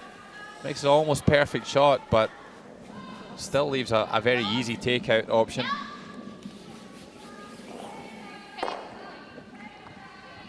Makes the peel. Maybe take this opportunity just to have a quick recap on the men's competition. So, kind of doing this off the top of my head a little bit. I'll maybe get the standings up just to keep me right. But the way things worked out in the end, and what we always knew was going to be an extremely tight competition in the men's. Very little between the best teams and the worst teams in the competition.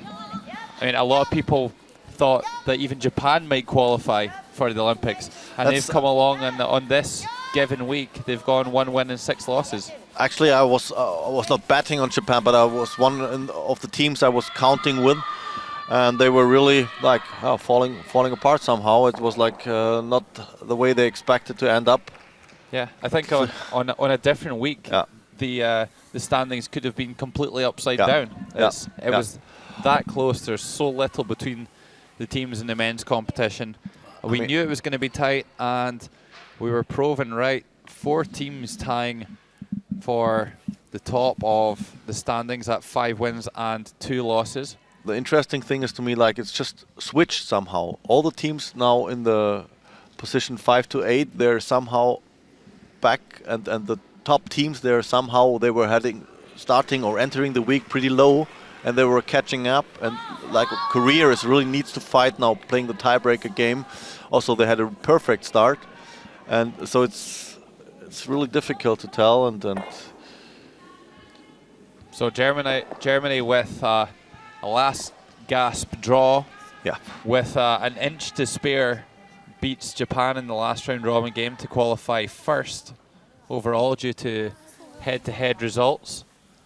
They won against Czech Republic and USA, so they were ranked first place, and I think Czech Republic won against USA and Korea or something like that, and then was the draw shot competition as well, counting as well. So Germany and Czech Republic, after the head-to-head results, were 2 wins and 1 loss. Germany beat the Czech Republic, so they outranked them. Czech Republic outranked United States and Korea because they won twice. United States and Korea only won once against those other 3 teams. So they go into a tie-break for that 3rd spot in the playoffs. But the way it's kind of worked out, it's almost like a normal page playoff, a normal 4-team page that we would normally see. Just to finish this, the tiebreak will be played at 16:30 this afternoon, and the winner will play the loser of the game tonight. But we will focus on this here. It's Veronica Zapponi. yeah. Sorry, and just quickly, Uli, we will be broadcasting that tiebreaker live at 4:30, so join us for that. This is Veronica Zapponi throwing the last stones for Italy. Needs to make the hit and stick against 3 yellow counters, and an absolute gift here for Germany. And a big relief as well, I would say. Yeah, I think even Andrea, after all that she's seen over the years, I think she'll be more than happy to see that one roll out than just to take the pressure right off Germany.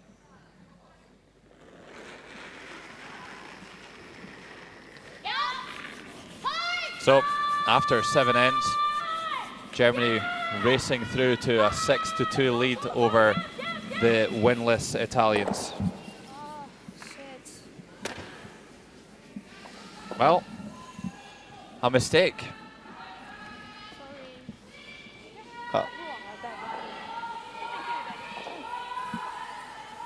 Well, maybe a little bit of a lapse in concentration there, really.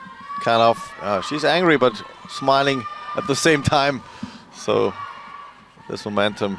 Of course, she's not happy the way she played it, but on the other hand, she can live with it. Leading 10 shots to 2.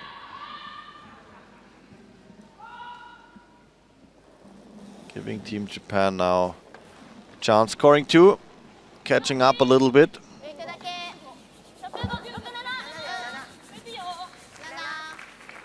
And this looks pretty much in control. Sweepers make sure that they reach the house. It's the only thing they need for getting the deuce. And it's not only in the house, it's just there in the center, almost bottom. Okay, here we go. Well, a bit of a gift there from Betty, but it's still going to be enough for Japan. I think that's a wise decision, really. They know they can't get back into this game, really, despite that deuce in the 6th end. And it's going to be a final score of China 10, Japan 4.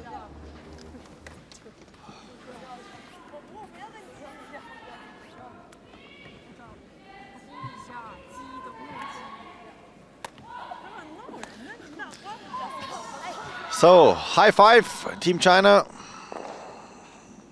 Undefeated after round robin. Team Japan has to take their first loss.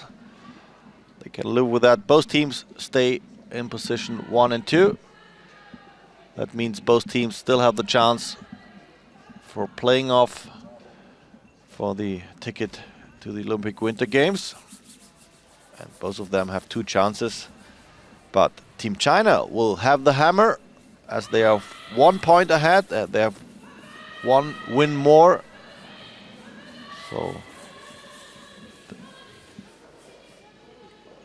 beside that, they might have just a little bit of mental advantage as well. So, whereas the other 2 games are still in progress, we're waiting for Logan to interview the winning skip, Binju Wang.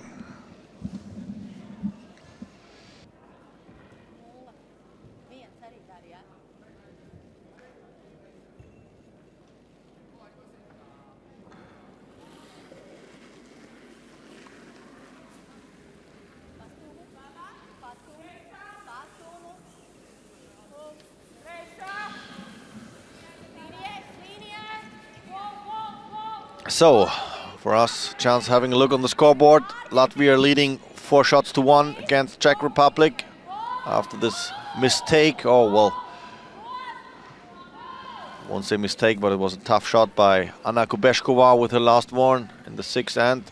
Needed to play a triple takeout, couldn't make it.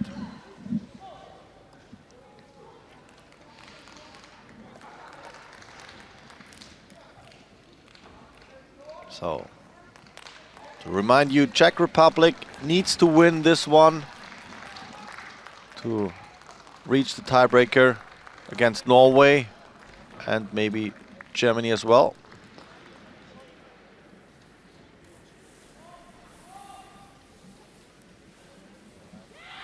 Germany pretty much looks like a winner in their game. But we are staying with this one. Anna Kubeshkova once again needs to play against 2 yellow shot rocks. I think she's going for a draw. And well, looking at her stats, it maybe showcase that it's not her game. 69% on this level. You need to be a little bit more consistent in your play. And this is going to be a really difficult one. You not only need to draw in the forefoot, you need to tap back the yellow one, push it back a little bit, and keep your shooter better centered. It's really difficult. The right mixture between the weight and the line. Now they need to wait as the line is still a little bit too... Oh, no. Going for a draw now. Okay. At least just giving up a single that keeps them in play. So the new score will be 5 shots to 1, sorry, for Latvia.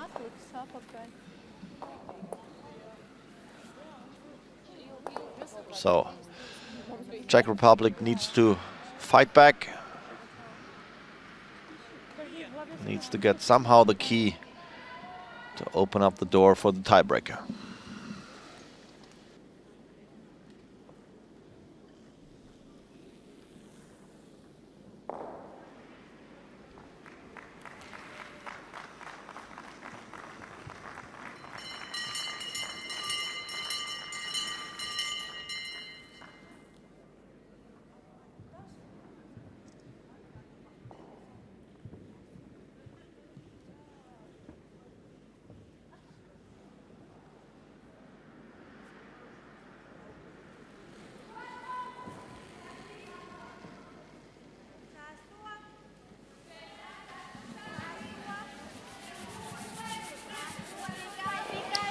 Una Germane opening up this 8th end.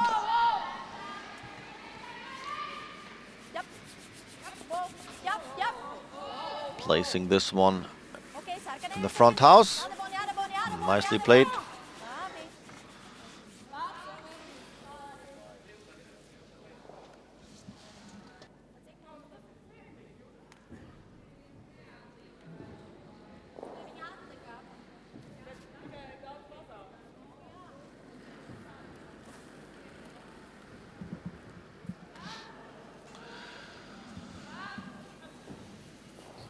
So the young Czech team, they really need to somehow find their way back to keep their hopes alive.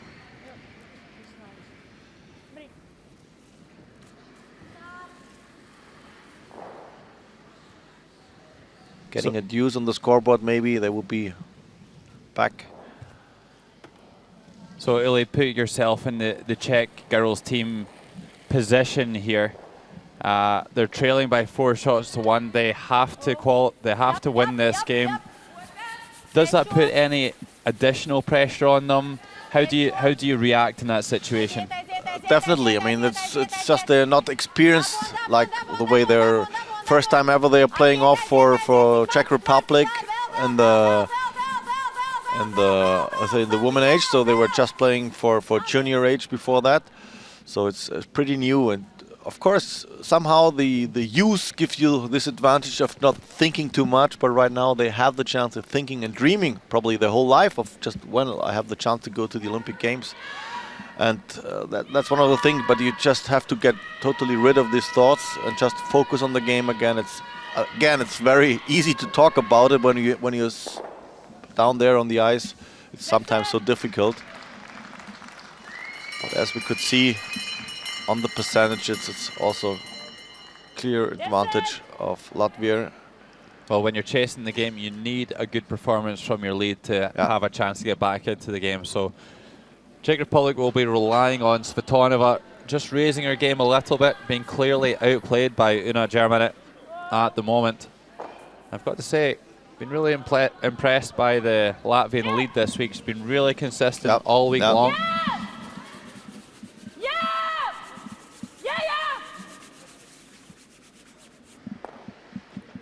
Dobrý pokus.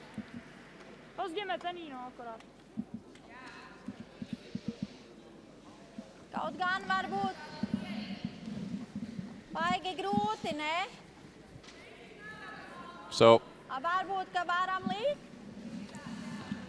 Latvia could play some sort of peel here, leading by 5 shots to 1 now. No need to take any sort of risk, but they're going to play to their strengths. And I've got to say, I don't mind this approach from the Latvians. They've shown all week long that they're a really strong draw team, and their takeout game isn't as sharp. So, playing to their strengths here. Zander Bikše with the out-turn draw.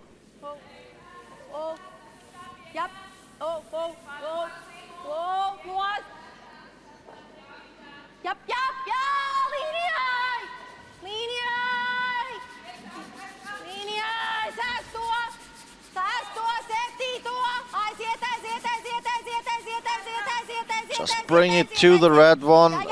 Just we're waiting a little bit too long, but it's perfect freeze, I would say. The angle would be nicer, having it a little bit to the left, a little bit from the inside. That's the only thing. Comparison of the seconds, also slight little advantage, 68% versus 52. So not a really good game at all of the Czech skip. Martina Stranovada. Well, that's actually Herdova. Herdova, of course, of course. So Veronika Herdova playing second stones for Czech Republic. It has been this place. It's early. Once again, it is very early in the morning, and we did not operate at our full capacity. So stick with us, guys. But Veronika playing 0% for draws so far today. That's just not Olympic standard right there.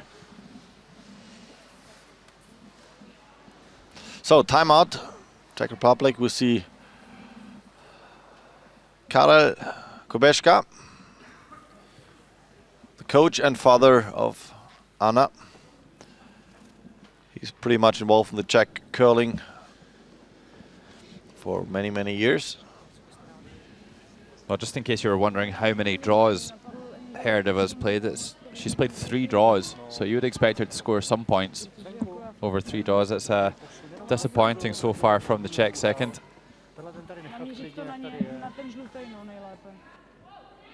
No, samozřejmě si to nesmíš zadělat příliš, protože by ses tam na konci nedostala. Že? To je každý jen. No, já to jsem zkoušela teď ten posun. No.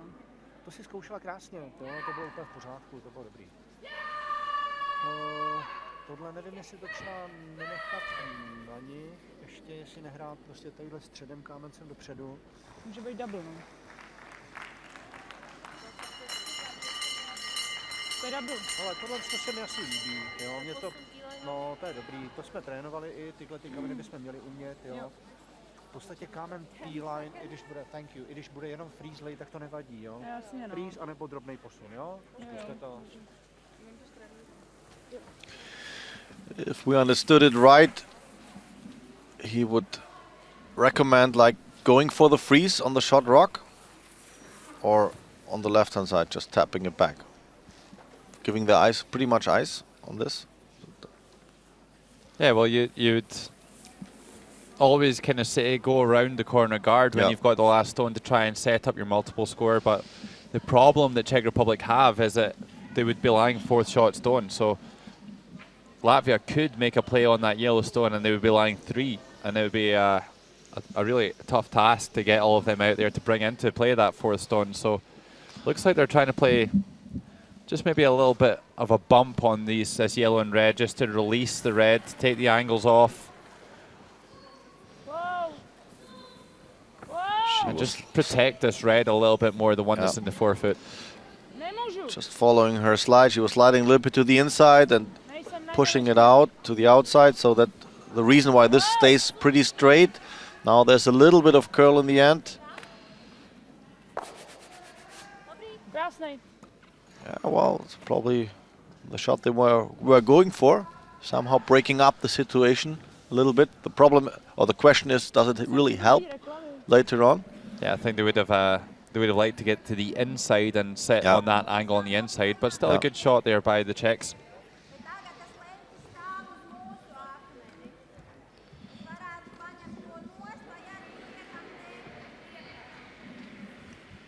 Yeah, once again, Stasys Harsina playing to her team's strengths and calling the out-turn drop. Trying to control the 4-foot zone.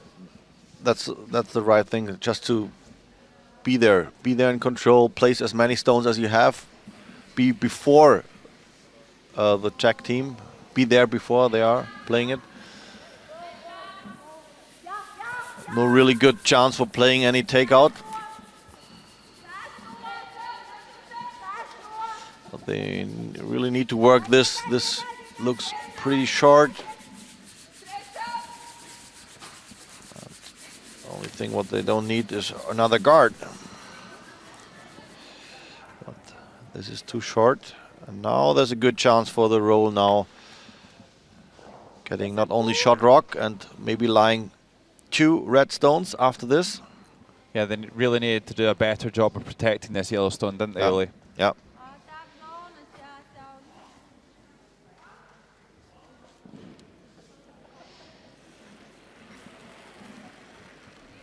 Yeah. Whoa. Yeah. Yeah. Now they try to keep it in line. Really important to keep that shooter, not roll too far. Ooh, that's a pity, I would say. Just a little bit too late the call for sweeping. I think still a good shot though, Willie. That's lying in 4th shot position and it has stayed in behind the cover. This angle on the red and yellow stone drives the yellow away from those red stones, so Latvia in a tough spot here, I would say. Yeah. Bet labāk būtu tomēr šeit likt, lai viņš iet virsū. Once again, the Latvian team needs to make sure that they somehow have another rock in play, counting or closer to the middle, to the center than the red ones.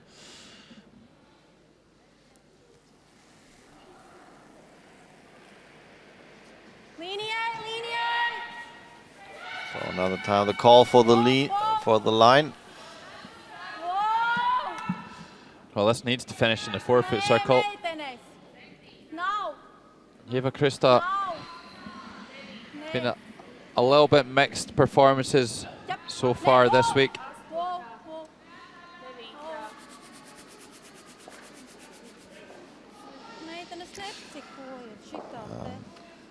Too long. Second shot so far. Well, Eva having a good game today, playing 79% against Teresa Pliškova's 57, and clearly the Czech Republic's team just struggling on the draws today.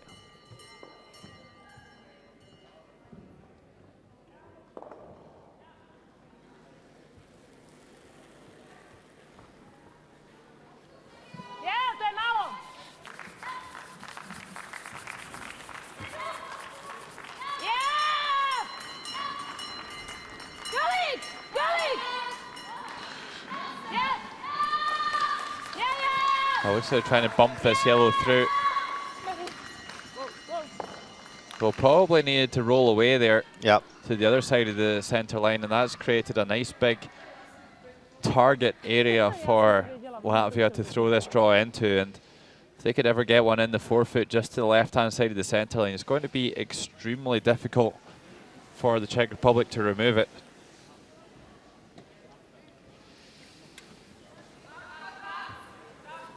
Again, maybe just not entirely thinking through that shot selection.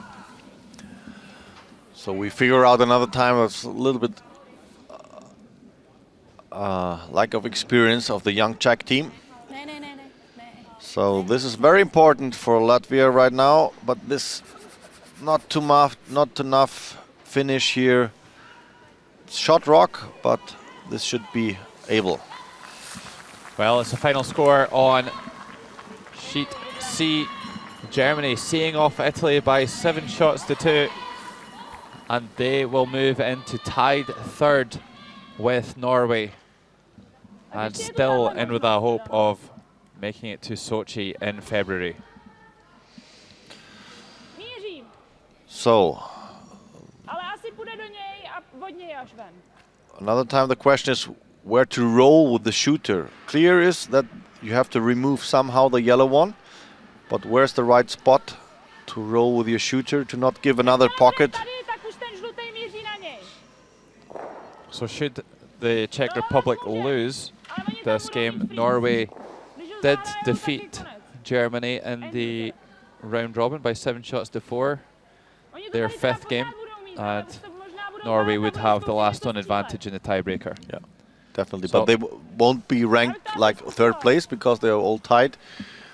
So you cannot be out of the tournament by just the direct game. Oni to můžou zavřít, ale jsou první. However, that could all change if Czech Republic win this game. Czech Republic Já bych to problém. Well, lost to Germany. they lost to Germany, but they defeated Norway, so they would all have beaten each other, and it would then fall to the draw shot challenge Yeah. to determine ranking for the tiebreakers.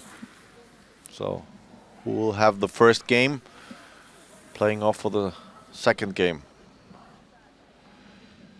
Yeah, and if there's a 3-way tie, then I think it's a good call right now. Raising the red one on the yellow one, and the yellow one maybe on the second yellow one in the back. Probably good chance right now.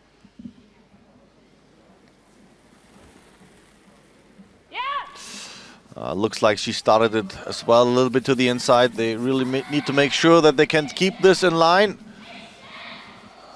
well, there's not a lot of noise coming from the house. That's a sure sign that it's a miss. No. It's a really bad miss, and that's twice the Czech Republic front end players falling over that corner guard. Not really in play anyway, so. But that's a bad miss there from Pliskova. She could be hitting the outside of that red stone and still getting a great result, and probably should have been hitting the outside of it as well. That's one of the things you have to really make sure as a player. You need to know what can happen and not. But in this situation, to start this rock that it really swings heavy to the inside, that's one of the mistakes you need to try to avoid somehow. Well, that's it. I mean, during our feature game earlier, we talked about knowing where to miss your shots, and that was not a good option there for the Czech Republic. They could have been wide with that one and still got a good result. On the other hand, on the mental side, you would say never think about what could happen, what could not happen, but it's just like you need to make the target, but still you have it somehow in your back mind. But we have to recognize that this is a really young team and they need to learn. And for sure they are on a good way. At least they are in the position to play for the Olympic Games.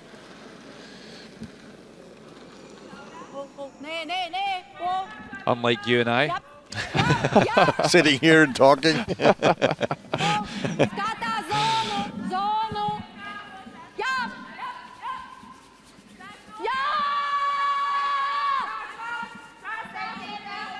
So here's this draw attempt, and Stasis Arsuna has been phenomenal with the draws all week long. Really is her strength, and throws one onto the tee line. But is there a takeout option here for the Czech Republic? I would say so. It's of course a pretty tough shot, but when you just hit the first, just played Yellowstone, just how do you say, snatch it, just cut it a little bit and then go to run over to the second yellow. You might even have a chance of a double, something like that. Well, once again, Czech Republic struggling with the draws. 19% for Kubeshkova. So the takeouts of percentages really haven't been that bad, but for whatever reason today, the Czech Republic just can't get those draws nailed down.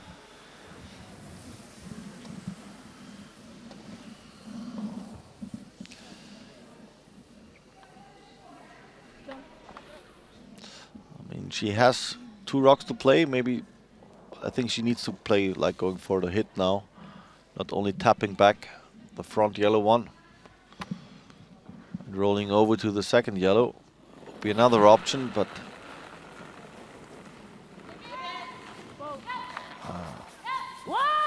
this one she might straighten up a little bit. Needs a little bit of swing to the inside.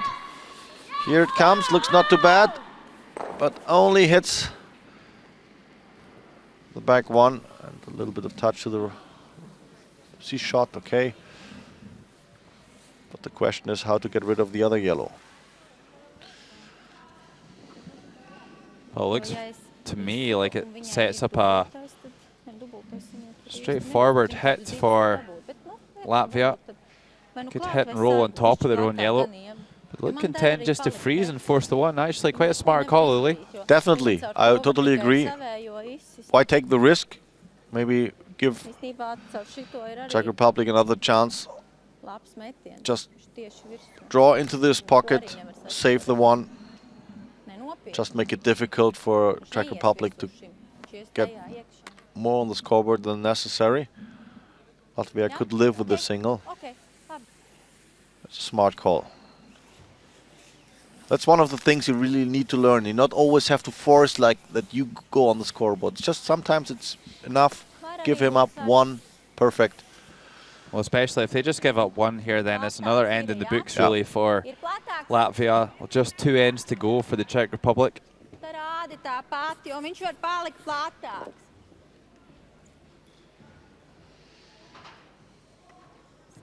Yeah, if they did play the takeout, they could play a really good shot there and still set up a great chance to score 2 for the Czech Republic. So precision required here from Iveta Stasas-Arsuna.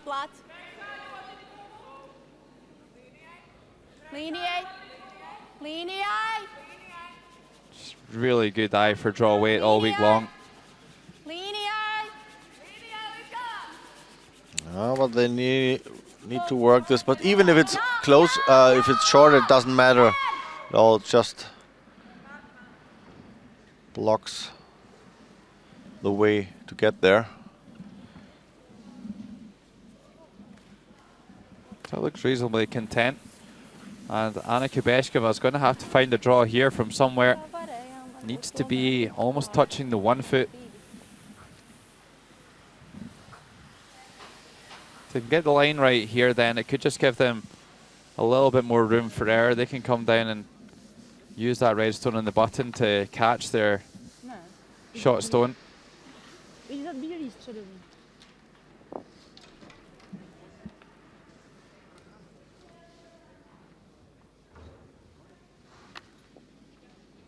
Well, Anna Kubeshkova does have a little advantage here on this draw, I would say, by being a left-hander.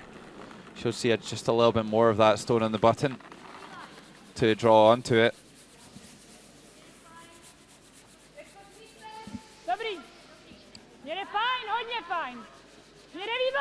Well, line looking good here. How's the weight? I think it's not enough. Trying to drag it down there onto the white bit.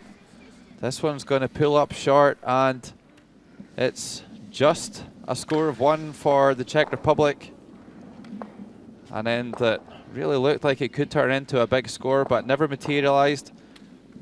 Bad miss by Pliskova in the middle of the end, and after 8 ends, Czech Republic with a lot of work to do to hang in this Olympic qualification, trailing Latvia by 5 shots to 2.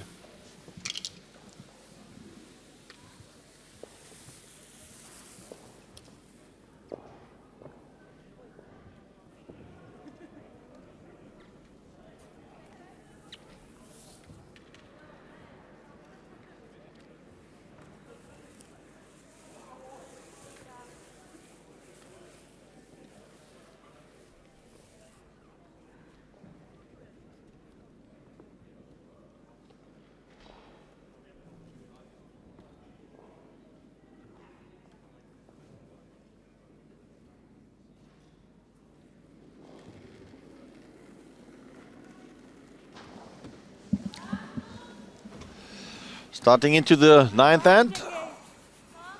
It's going to be really difficult for Czech Republic to somehow tie this game for maybe going for the extra end.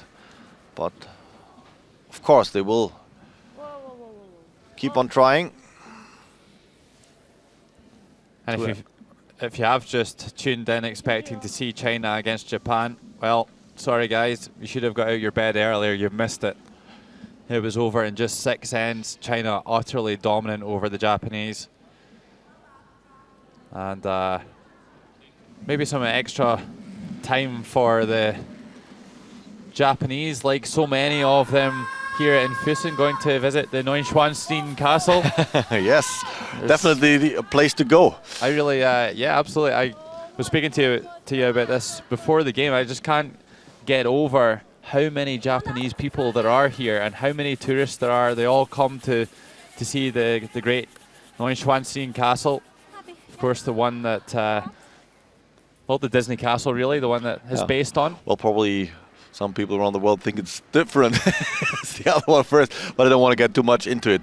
At least there, I think the estimation is about over 1 million people every year visit this castle. And of course, there's another one, the older one, just near to it, and another castle. So it's definitely a place to go, or a region to go. A lot of lakes, mountains, everything there to have to spend a nice time. Well, it's just a beautiful, beautiful part of the world. You just figure out when you grow up, later on, when you move away, then you think what privilege you have. I could see myself retiring here. Really? Okay, let us talk later on. So we'll find your place. Sounds good. Here's Una German at the 42-year-old lead for Latvia, having a stellar game. Looks like trying to play the tech shot here.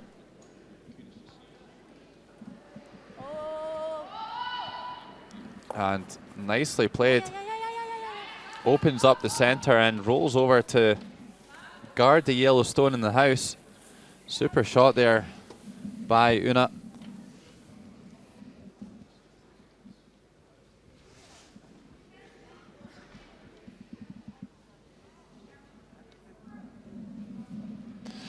So here we have Veronika Hrdova trying to place another guard.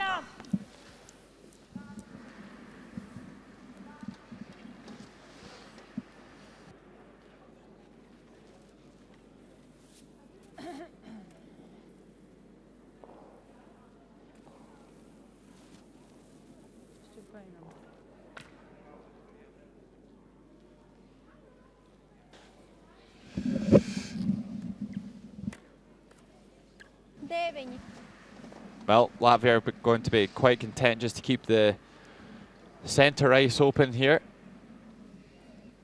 And I did say in the last 10 maybe that the draw game is the way to go for this Latvian side, but at the same time they will want to keep things reasonably open. This is Andy Bigshea.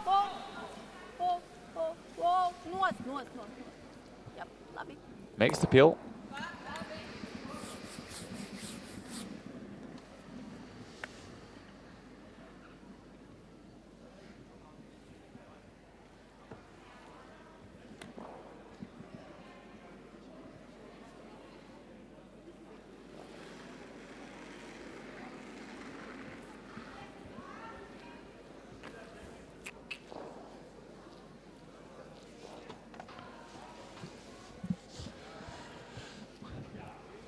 Well, I'm not hearing a lot of communication right now from the Czech team. It's really important that they give this last 2 ends their absolute maximum focus and effort.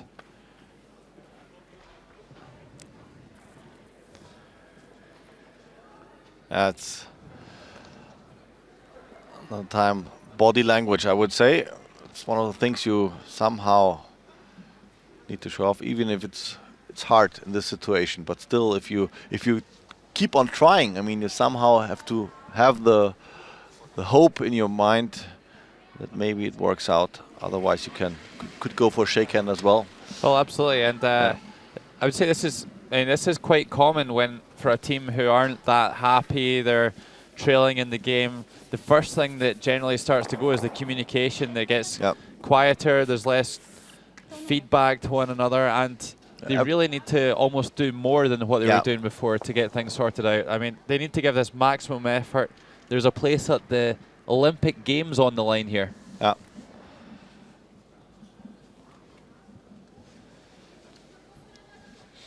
Well, Quebec just trying to work out what they want to do here. Latvia lying shot stone with that yellow on the right-hand side of your picture. I think it's probably a little bit too early to go for come around. Maybe place another guard. Just wait, be patient. The chance will come. This come around would be the shot maybe for the second but last, or the last shot, but not yet. I absolutely agree, really. They need to try and keep Latvia out of the rings just now. The sooner they go into the rings, the more shots they give Latvia to tidy up things in the house. So trying to come around this stone in the front ring. It's got to be said as well, with these stones lying on the wings, if they throw a guard, it's actually very difficult to peel it accurately. Yeah. But Teresa Pliskova plays a super draw around here. But as we can see, they're really nicely lined up, but still a chance to play the double takeout here. And for Latvia, the chance to destroy the situation, the nice setup. So that's what we meant before. Just keep the play a little bit away from the house so far. Now we'll see if she can take advantage of this situation. Just going for a takeout, but that's okay. Doesn't matter.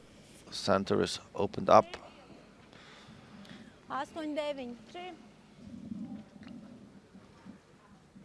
Well, happy to throw a guard here.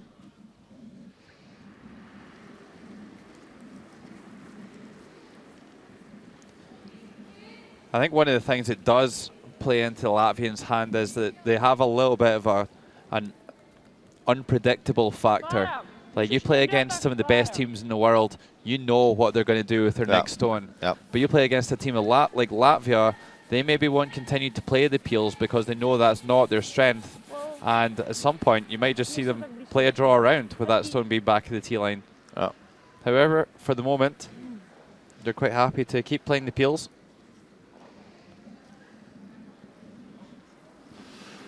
Well, it's her influence as well.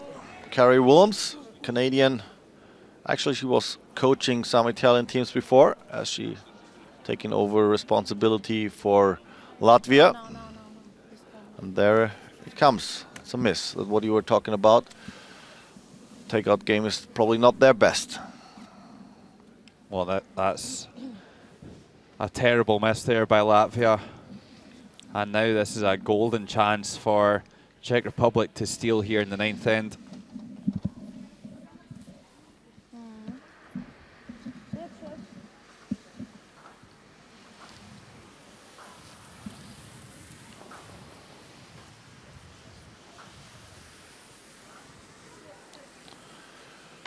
So the best spot probably will be front four, something like that.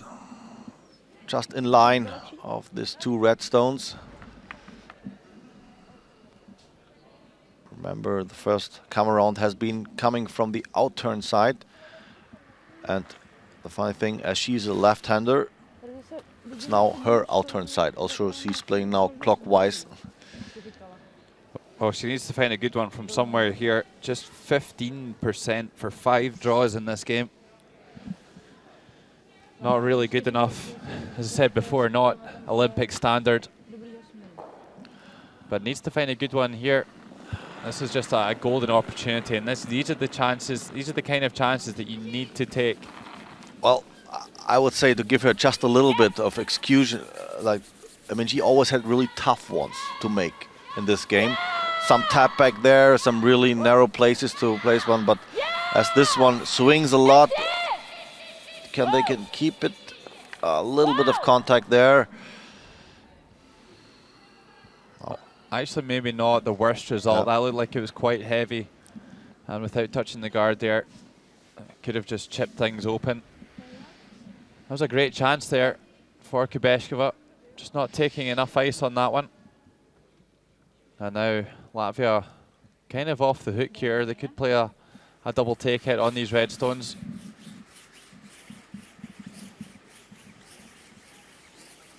Well, I was going to say a good draw there from Czech Republic, and it would have been really difficult to see Latvia scoring in this end. There's a corner guard just out the left-hand side of your picture there that's making the in-turn draw just a little bit more complicated. There it is right there, just come into the screen.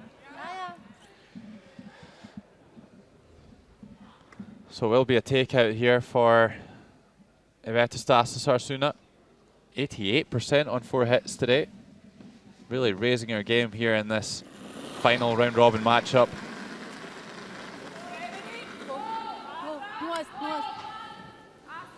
And good to see these teams who have already been eliminated really still putting in a professional performance and wanting to play spoiler for the teams that are still in the competition. A little bit too much hit on the high side. So get rid of one red, but well, one still stays shot rock. Yeah, still great to move both those red stones away from the button. But it will be a draw to lie 2 here for Anna Kubeshkova.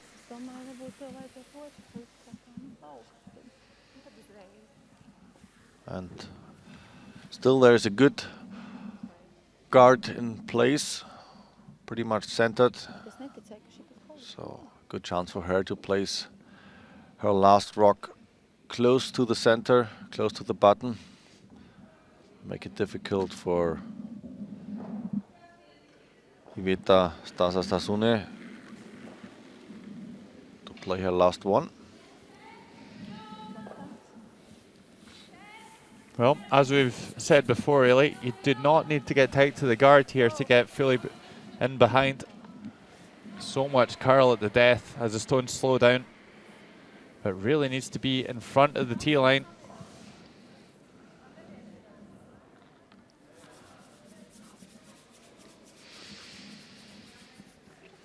Nice covered, but a kind of invitation somehow to follow this pass and have a backing as well for the Latvian skip. She's facing 2, but the 2 red ones are not placed very near to the center. So a draw to the 4-foot should be possible.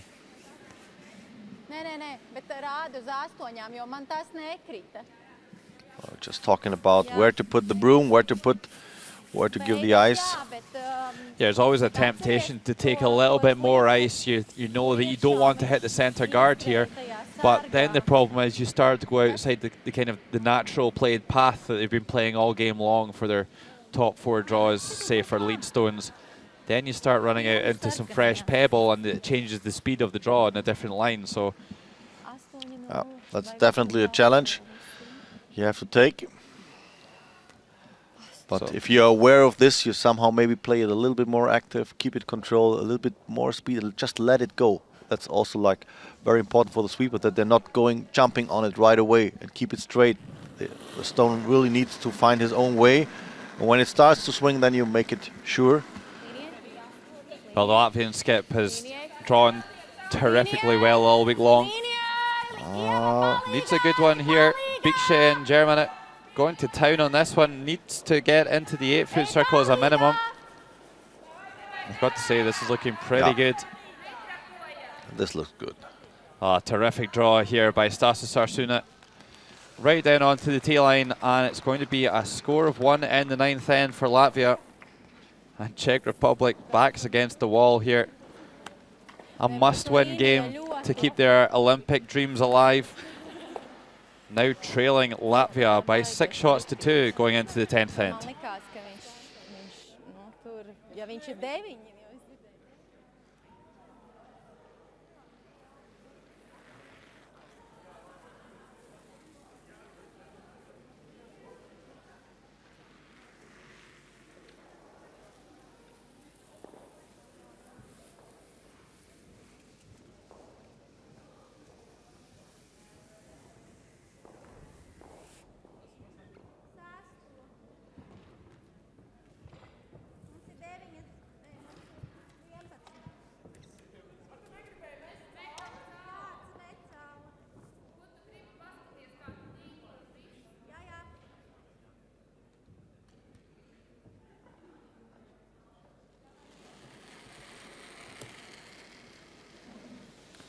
Well, there is that beautiful castle we've been speaking about.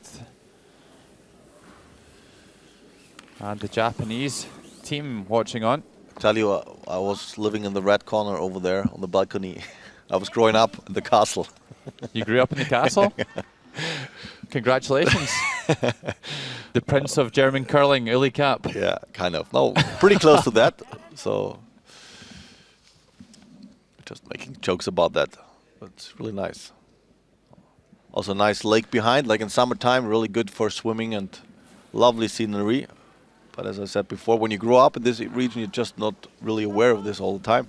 But when you move away, then you somehow miss this nice scenery. Yeah, well, you really start to appreciate it. And but I'll tell you one thing, Eli, you would not like to take a dip in that lake just now. It is going to be cold out there. Actually, we were not curling on this one, but several lakes around we already played open air curling in winter times. We always were going for the New Year's Day and really had fun. But this, as it is the deepest lake around in this area, close to 80 meters, it needs a while until it's frozen, and better be sure that the ice will how to say, carry you. Yeah, well, we don't want any accidents, or that could be the end of open air curling in Germany. Well, it has been the premiere of it. I was witnessing this. I have to tell you this story. We were just for the closing picture. We already played the game. We had big fun. Come together, bring the stones together, bring the players together, and the ice was cracking right in the middle of us. But it stays. It was thick enough, but the momentum was like you could feel like the ice was going. Just a little bit scary. The ice is moving up and down. And the funny thing, like you had the picture line going on, like everybody was pushing away from the center persons. Funny. So the next pictures, the next years, we always kept a little bit separated everywhere. You don't want too many people standing in one place, do you? Well, unfortunately, in Scotland, it's not something we get to do as often as we would like. Health and safety seems to be a big problem these days. There's always in the past, much more regularly, there was the Grand Match where hundreds of teams would come together to play in places like the Lake Menteith in Scotland. Anyway, we're playing indoor curling here. And it's totally different game, you would say. It's like really the conditions outside, it's probably nothing to do with this, what we are having here. This is excellent words, and it's more or less, I would say, a science to get the conditions like they are in here. Really, we work here with the, almost, how do you say, distillized water, like it's really close, there's nothing in it. Just make sure that you have a really high freezing point. It's like a deionized. Yeah. Yep. So that was a mistake there by Sander Bikshe. Trying to peel the corner guard, plays it into out, and actually rolls over to be another corner guard underneath the redstone. So that could be a costly mistake, and Czech Republic can't afford to throw too many guards here. They'll need to start trying to whack some redstones into the rings, try and find the cover, and hopefully they'll get some more mistakes. I think they'll probably actually have to start drawing with their next one. So again, Sander Bikshe going for this inside out takeout. There's no stones in the house that they need to navigate, so you would quite often see teams choosing to peel on the outside with a shorter distance to the sideline. Makes the peel this time. So time to start going around the guards here. You would feel Czech Republic needing to score 4 to tie this game up and go to an extra end.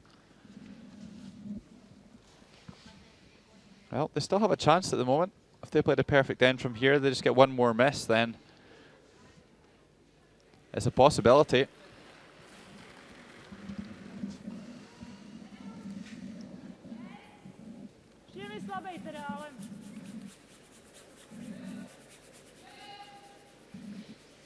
Místa mám hodně, jo? Potřebuju ho dál, jo, než 7. So I think they need to take this as far into the house as possible. They want to get this one really, really deep into the house so that they can just pile redstones in behind the guards. That one not really going far enough, really. Yeah, that's one of the shots you want to have like in the early game, but not now at this time of the game where you really need to cover a lot more stones behind the corner guard. 3, I would say. And then you need the misses of Team Latvia to keep your hopes alive. Well, it's always a little bit scary taking this amount of ice on this sort of shot. If you miss on the wide side or you even just rub that one of the guards, then that could be all that Czech Republic need to pile the stones in and score 4 here in this final end. Yeah.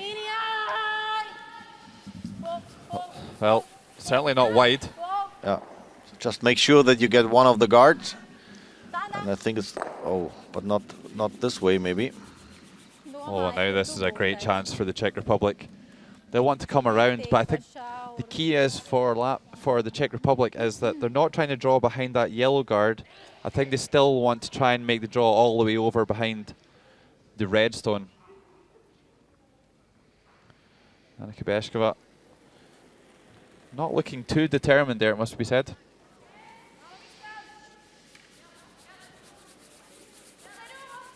So again, wanted to go deep into the house here.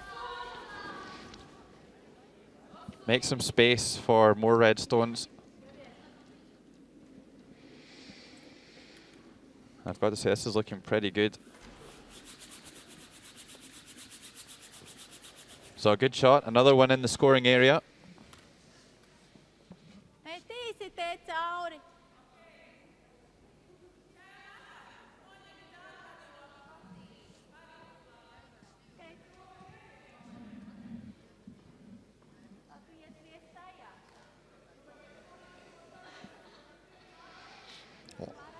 Well, they could choose to peel the outside guard. That wouldn't be a terrible call, really. Yeah. Opens up a potential double on those red stones. Yep. Just needs to keep it simple. Make it clear, the calls, make the shots clear. Just be on the safe side and be able to somehow eliminate some red stones later on.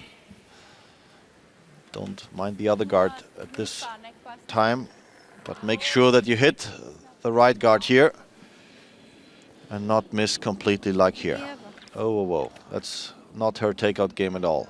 She's really causing trouble for her team. The MP4, we remember, the same thing happened. Well, this is really putting some pressure on Stasys Arsunet. And I think Czech Republic's ears will just be pricking up a little bit, just showing a little bit more interest. Okay, maybe we've actually got we'll watch chance. the body language now again. Like what? Yeah, the communication levels are about to go up, just a little bit more determined.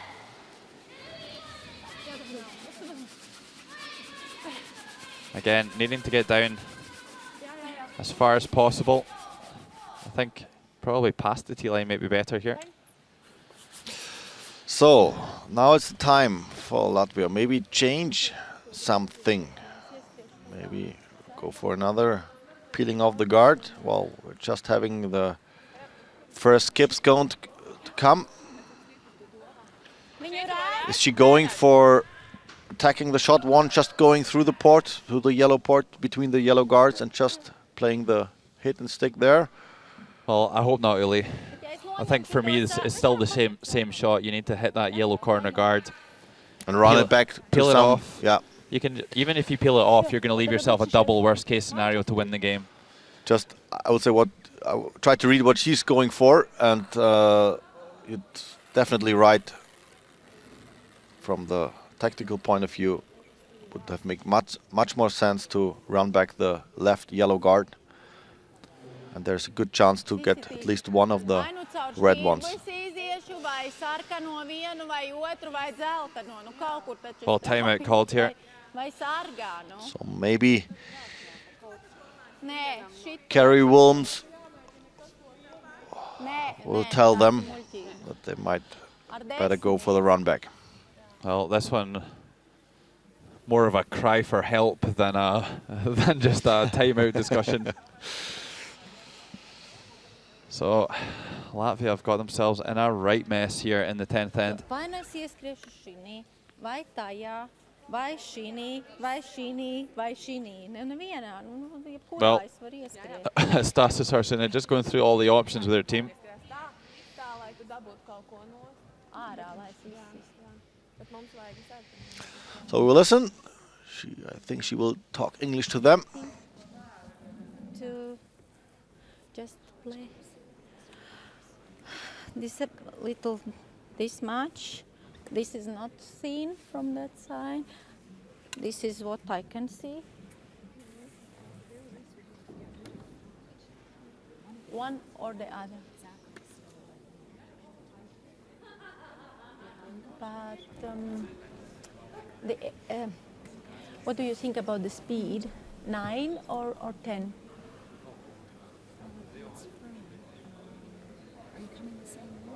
Yeah. But I was showing her here. Yeah, so now I will show here. Or one or the other.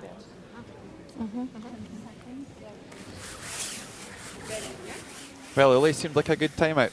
Yeah, I think she's somehow, I don't want to say listen to us, but recommend the team get rid of this guard, take the chance of running this back to one of the red ones. They have really good options, so they were really discussing how to play it. They were thinking of how they were doing it before, where the big miss was of the Latvians' third. Yeah, and I've got to say, it's a big target for this Yellowstone. This yellow's reasonably close to the rings. Yeah. And they can run this in for sure and still know that they're going to open up the red stones. So, big shot here from Iveta Stasys Harsina. Must hit the outside of this stone. Yep.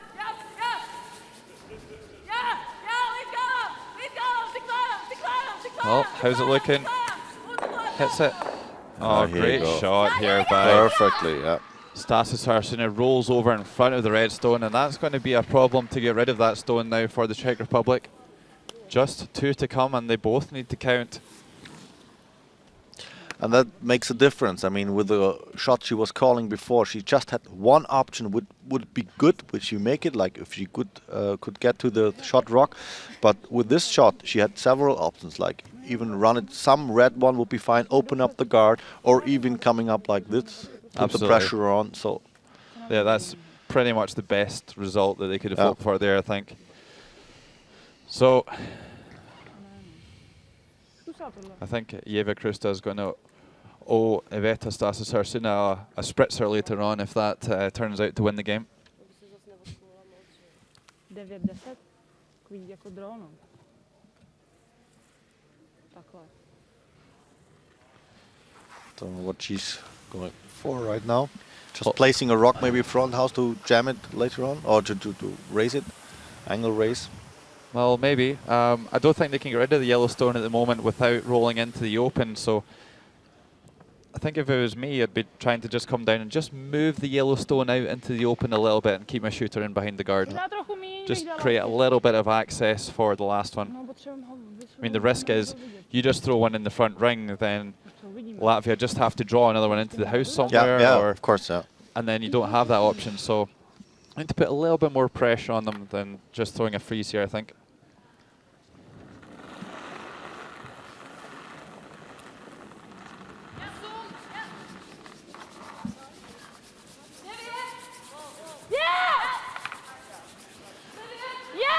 Needs to get past the guards here. Oh, looking a little bit pacey here. There was a little bit of contact, but not enough. Well, just too much weight there, and this one's going to drift right on through the rings, and that is going to be game over here. And Czech Republic's Olympic dream is dead in the water here. Latvia playing spoiler and pick up their second victory this week with a win over the Czech Republic. Final score, Latvia 6, Czech Republic 2.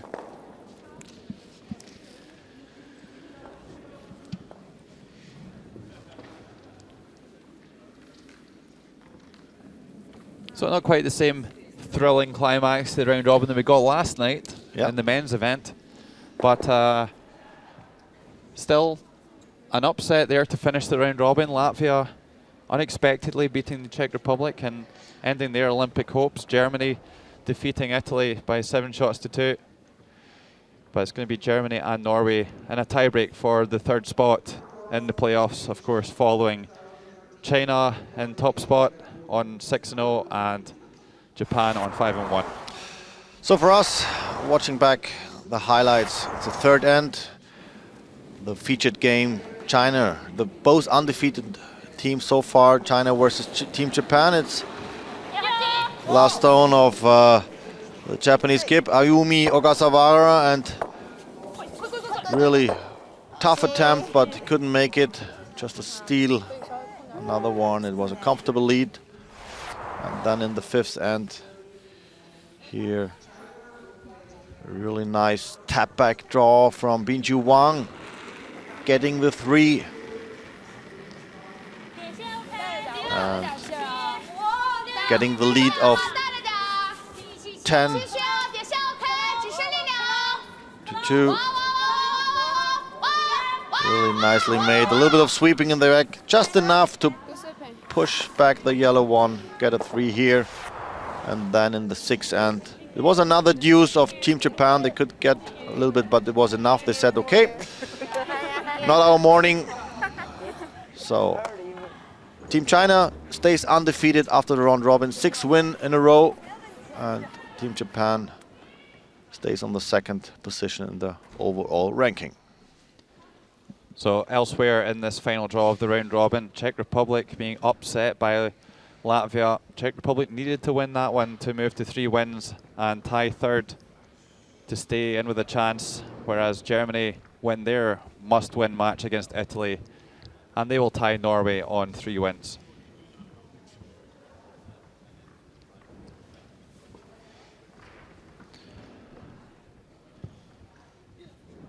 So we not know it for sure yet, but I think the tiebreaker will be like played the same time as the men tiebreaker, 4:30 p.m. maybe.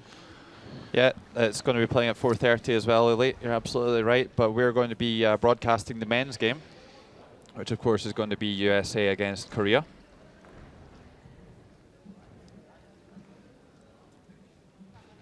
And the tiebreaker will of course be Norway and Germany. Norway having ranking over Germany due to their head-to-head results. And this is the standings after the round robin. China undefeated, Japan 5-1. We already knew they were going to be top 2 before this draw. Then we see Norway and Germany both tied for 3rd spot on 3 wins and 3 losses. And unfortunately, there's not spots for everyone in the playoffs. Czech Republic, Latvia and Italy are now eliminated.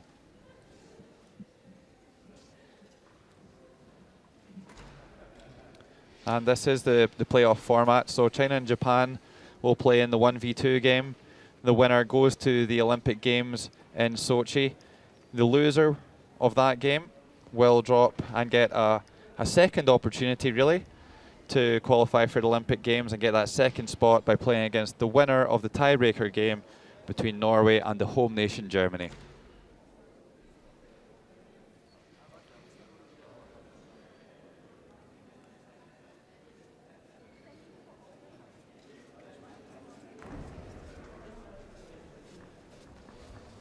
Betty, it looked absolutely effortless out there today. What was the key? I think today, the 2nd end, they got a few mistakes, and we got the chance, got the 5 points, and that's the big end for this game.